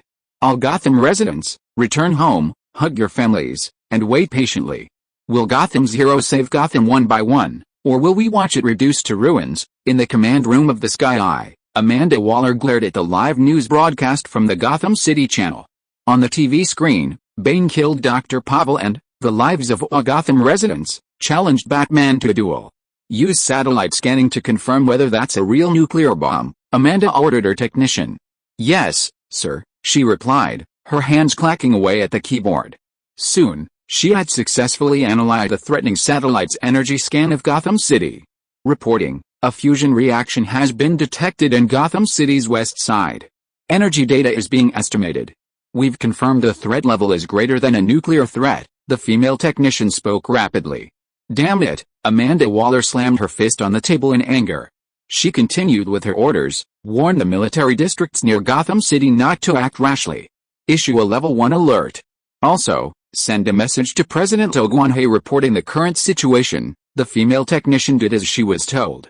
About 5 minutes later, she reported again, reporting that the president only replied with a few words, contact the Justice League, the female technician said with a strange expression.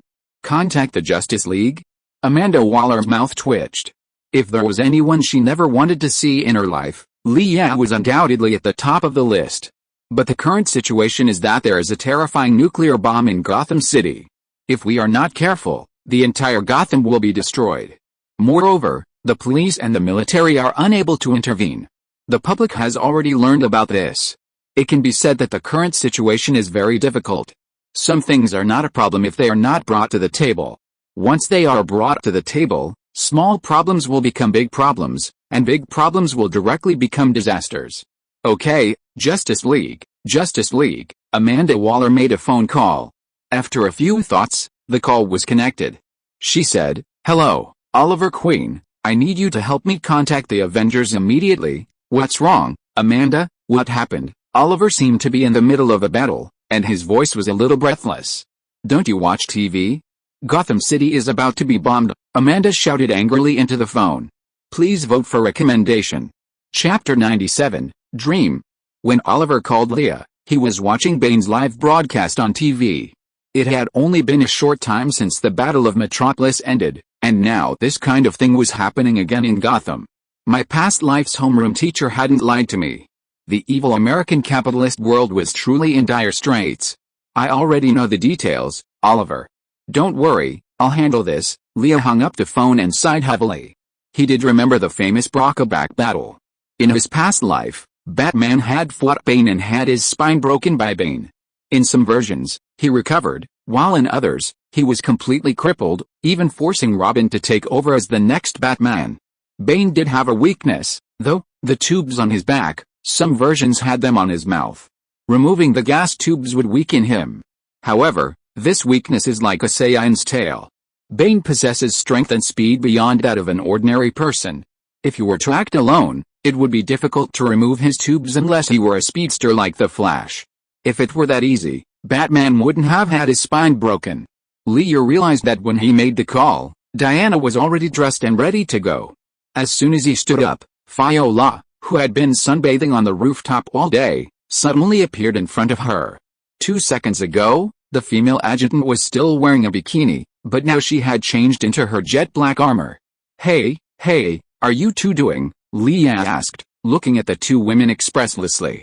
Report to General Leanne, your subordinates are willing to follow you into battle and kill the enemy, Viola saluted and said in a sonorous and powerful voice. Not to be outdone, Diana, standing nearby, struck the divine shield with her Vulcan sword, letting out a Duan cry.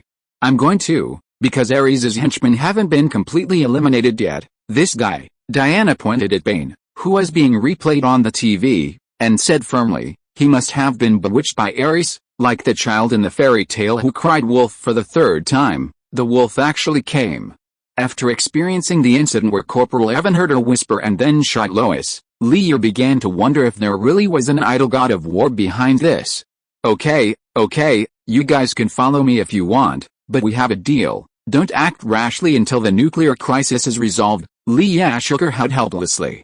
She wondered what Bane's expression would be if he discovered that a Kryptonian warrior and a daughter of Zeus were looking to cause trouble for him. He was just an ordinary augmented being. Was this really necessary? As Leah and the others flew towards Gotham City, Batman lay unconscious in the Batcave. Alfred, the old butler, also watched Bane's live broadcast. Just as he was feeling uneasy, the Batmobile drove up. Bruce Wayne had just opened the door when he spat out blood and collapsed to the ground, unconscious. Oh my God, Master Wayne is injured. Alfred helped him remove the batsuit and examined it, revealing severe internal injuries, as if he had suffered a powerful blow. Perhaps I should suggest adding some shock absorbers to the batsuit. The old butler lifted Bruce Wayne onto the bed and found a bottle of healing potion, which he applied to him heal within a day or two, while a major injury like a fracture would take a week. After finishing with the cloth, Alfred returned to his computer and continued with his work. Bruce Wayne lay in bed, his eyes closed. But his eyeballs moved rapidly and erratically. He seemed to hear something, like a faint song from a tall building, slowly becoming clearer as it approached from afar. Bruce. Bruce. Listen to me. It's Lois Lane. She's the key. Bruce, who? Bruce Wayne jerked up from his bed. He saw a bright white light before him, streaked with yellow lightning. The person speaking was within the lightning, gasping for air and covered in a blanket of cold sweat. Alfred patted Bruce Wayne on the back and soothed him. You just had a nightmare. No one is here, Master Wayne. This must be a side effect of your healing potion. He pointed to the bottle of potion on the table, and Bruce Wayne recognized it. He jumped off the bed and rubbed his face before he felt a little better. Alfred stood beside Bruce Wayne, his face as if he had something he wanted to say but didn't dare to. What's wrong? Is there any bad news again? Are you hiding something from me? Bruce Wayne stared at Alfred with a puzzled look and asked. I told you, don't get angry, and don't force yourself, especially since you're not in good shape right now, Alfred said carefully. Bruce Wayne took a deep breath. Okay, go ahead. Just half an hour ago, when you first fell asleep, this symbol appeared at the entrance to your mansion. Alfred stretched out a finger and tapped the computer keyboard. A dynamic surveillance video appeared on the screen. On the outside Bruce Wayne's mansion, a pattern had been burned out, as if by laser. It was a capital A lawn surrounded by a circle, and wisps of green smoke rose from the surrounding land. Avengers. It's the Avengers. Seeing this pattern, Bruce Wayne immediately remembered the extraordinary humans he had witnessed in Metropolis. Among them, the Avengers had a capital A as their symbol. Master Wayne, please calm down. I don't think they have any malicious intent, Alfred said.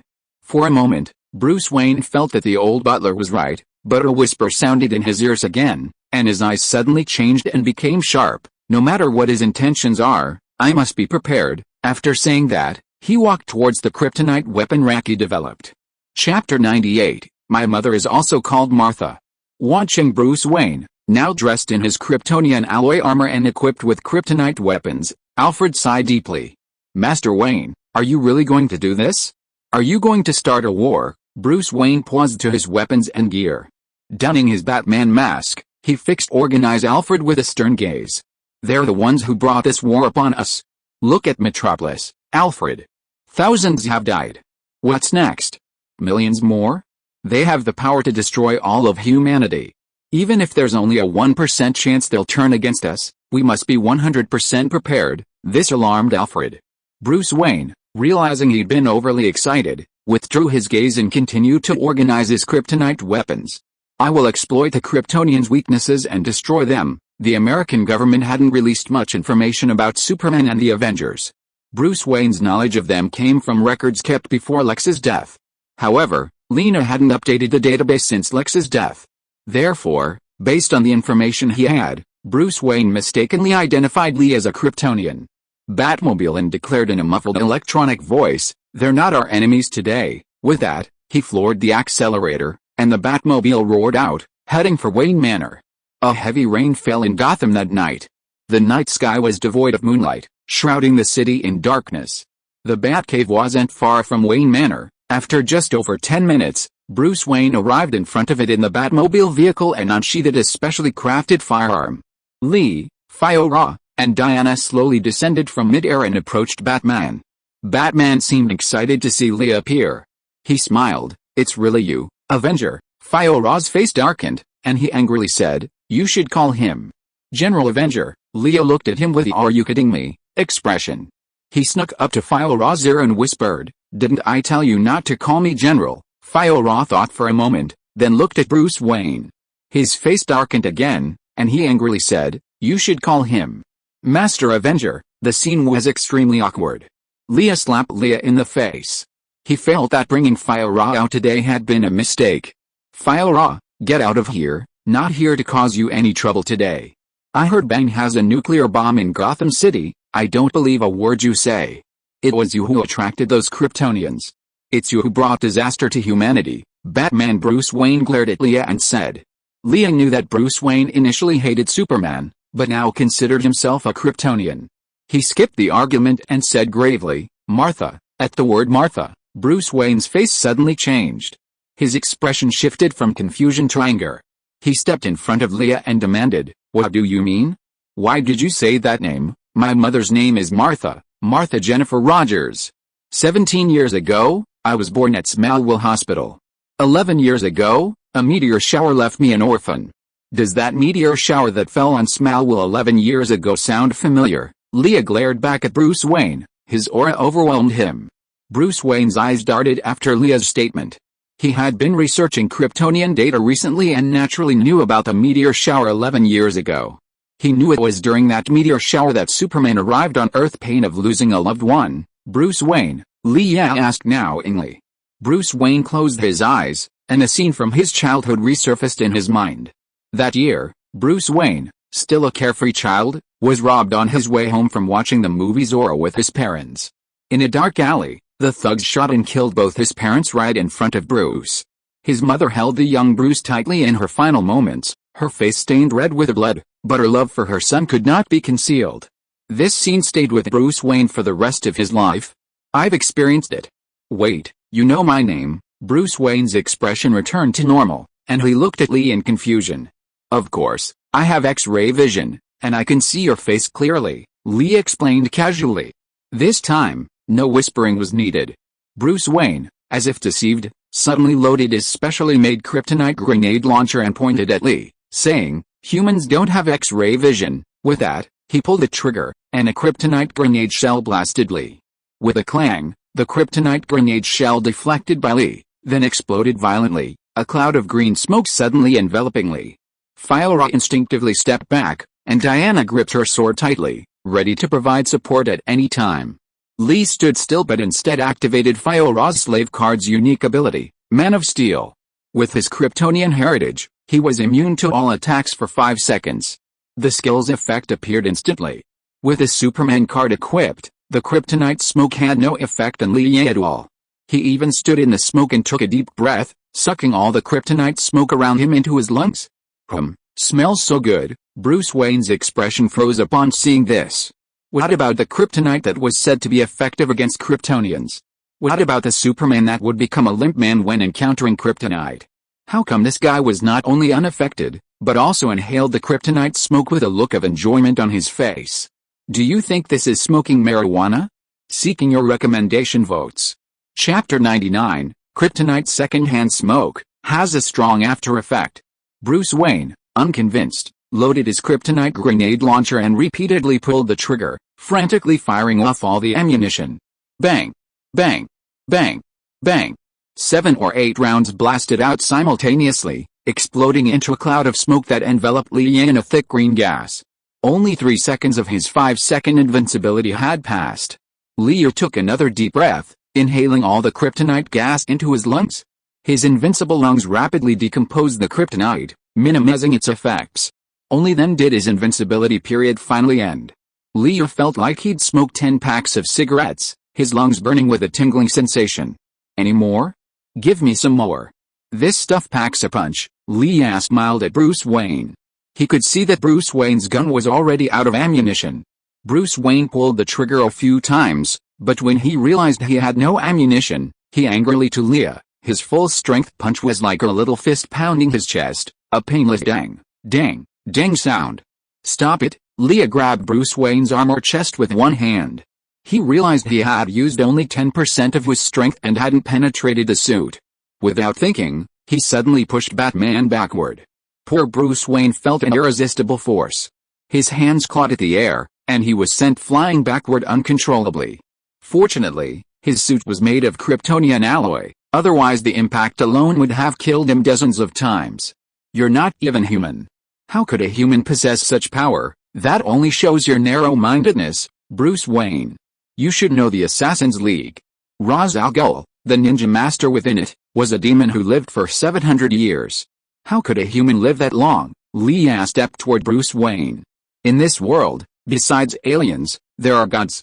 Wonder Woman Diana is the best proof of that. There's also magic and all sorts of mystical powers. Humans can possess superpowers, and I am a human with superpowers. Tell me your name. Bruce Wayne didn't know what else to do. He had prepared all those Kryptonian weapons for so long, but they were useless against Leah. He couldn't fight him, and he couldn't reason with him. The most infuriating thing was that his mother was also named Martha. Leah had no intention of hiding anything. He said, "My name is Leah Rogers. My father is Bruce Lee, a Chinese national. My mother is Martha Jennifer Rogers. With your skills, you can find my birth certificate, my Smallville High School transcripts, and my annual vaccinations." After all, Leah had lived a reliable life in the United States for 17 years.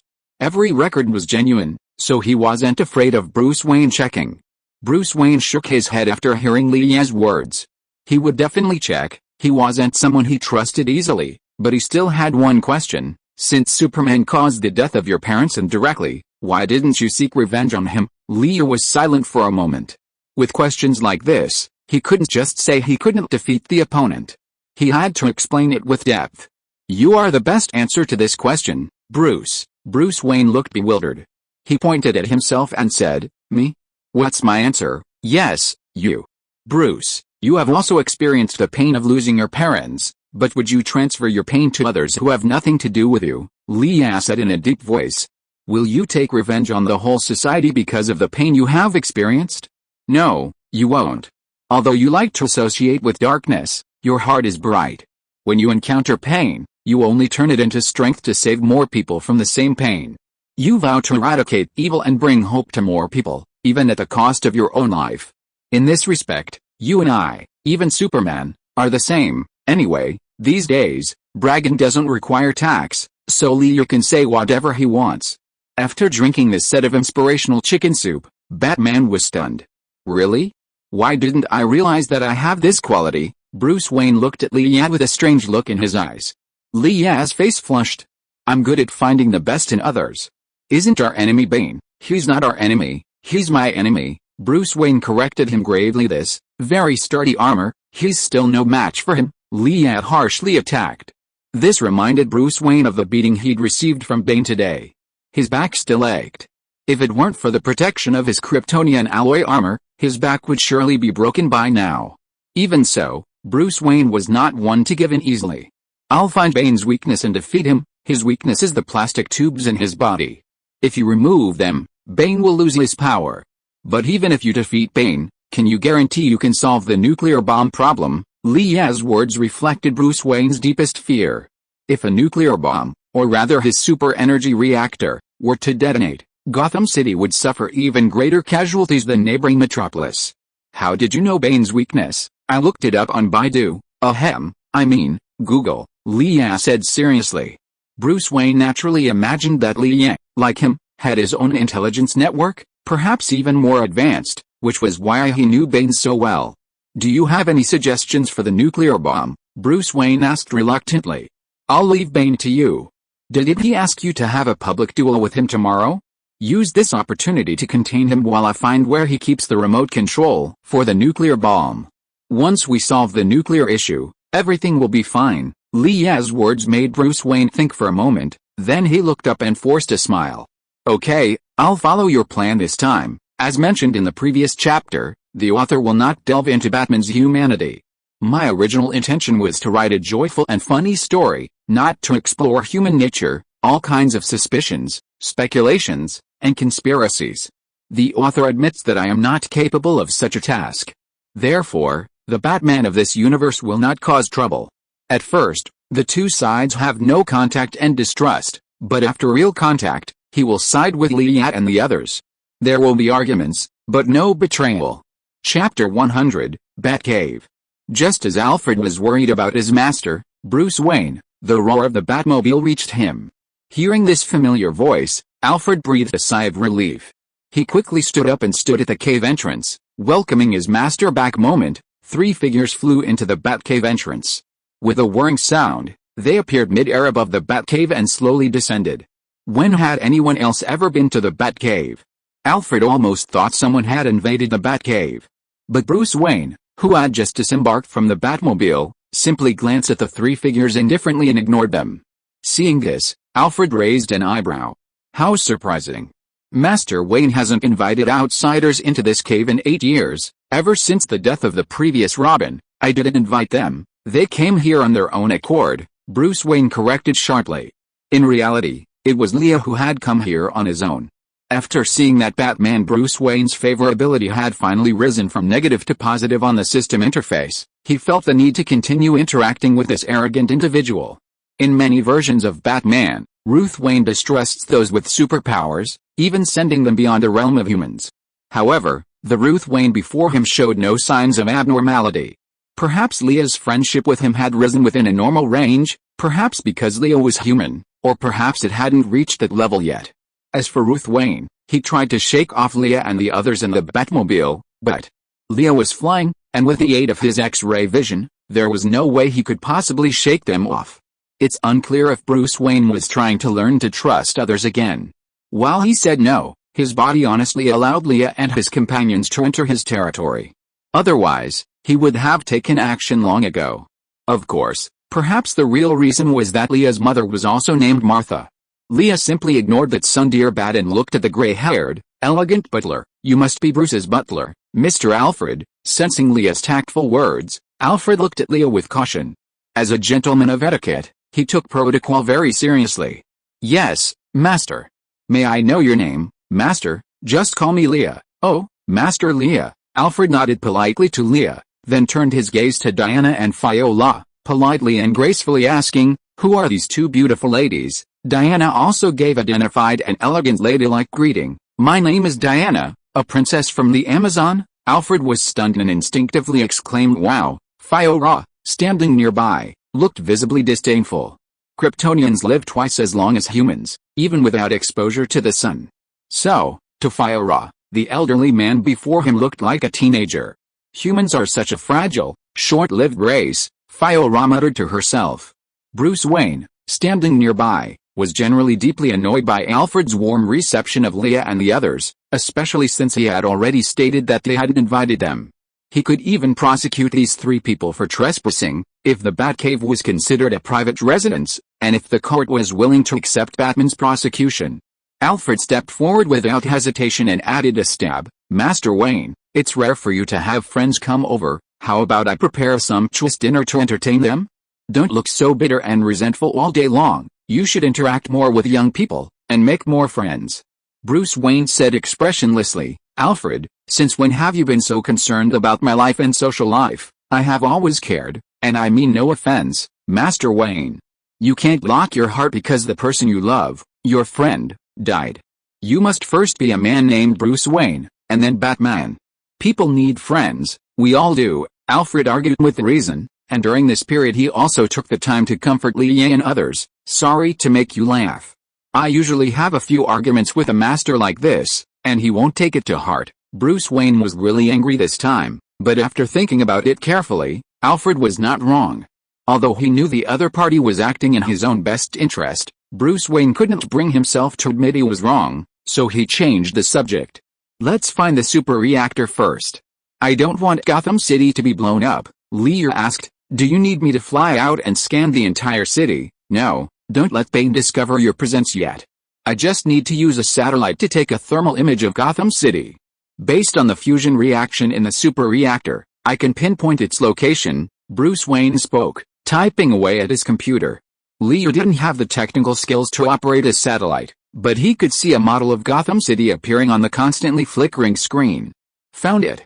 There seems to be a mercenary army stationed in the underground parking lot of the stadium, Bruce Wayne said, looking at the screen. A mercenary army isn't a problem. If you really want to fight Bane, I can help you improve your equipment. If I'm not mistaken, your armor should have a small amount of Kryptonian armor incorporated into it, Lee asked. Yes, adding Kryptonian metal can greatly increase the alloy's hardness, but Kryptonian metal's melting point is too high, making it difficult to forge, Bruce Wayne admitted generously. I can help you with my heat vision, but for your duel with Bane tomorrow, have Fire-Ra accompany you while Diana and I deal with the nuclear bomb, Lee suggested. Bruce Wayne frowned. Let this woman go with me? Why? To prevent it from being a trap. After all, Bane has a well-armed army at his disposal. Are you sure he'll stick to his end of the bargain? Lee asked. The real reason was to prevent this Batman from being crippled by Brockback, as he had been in many versions. Although Fire-Ra wanted to follow Lee, she obeyed Lee's orders unconditionally. Since Lee told her to accompany Bruce Wayne to the duel with Bane, she would definitely go. Bruce Wayne simply ignored the possibility of being unable to defeat Bane. She won't help you unless you beg her. The main story finally reached its 100th chapter. Also, next week's Sanjiang rankings will be on the list. Where are your votes? End of this chapter. Thank you so much for reading until the end. Don't forget to give it a like. Looking for more exclusive content and immediate access? Subscribe to our Patreon. Remember, every like, subscription or donation encourages us to continue. Thank you all. See you in the next video.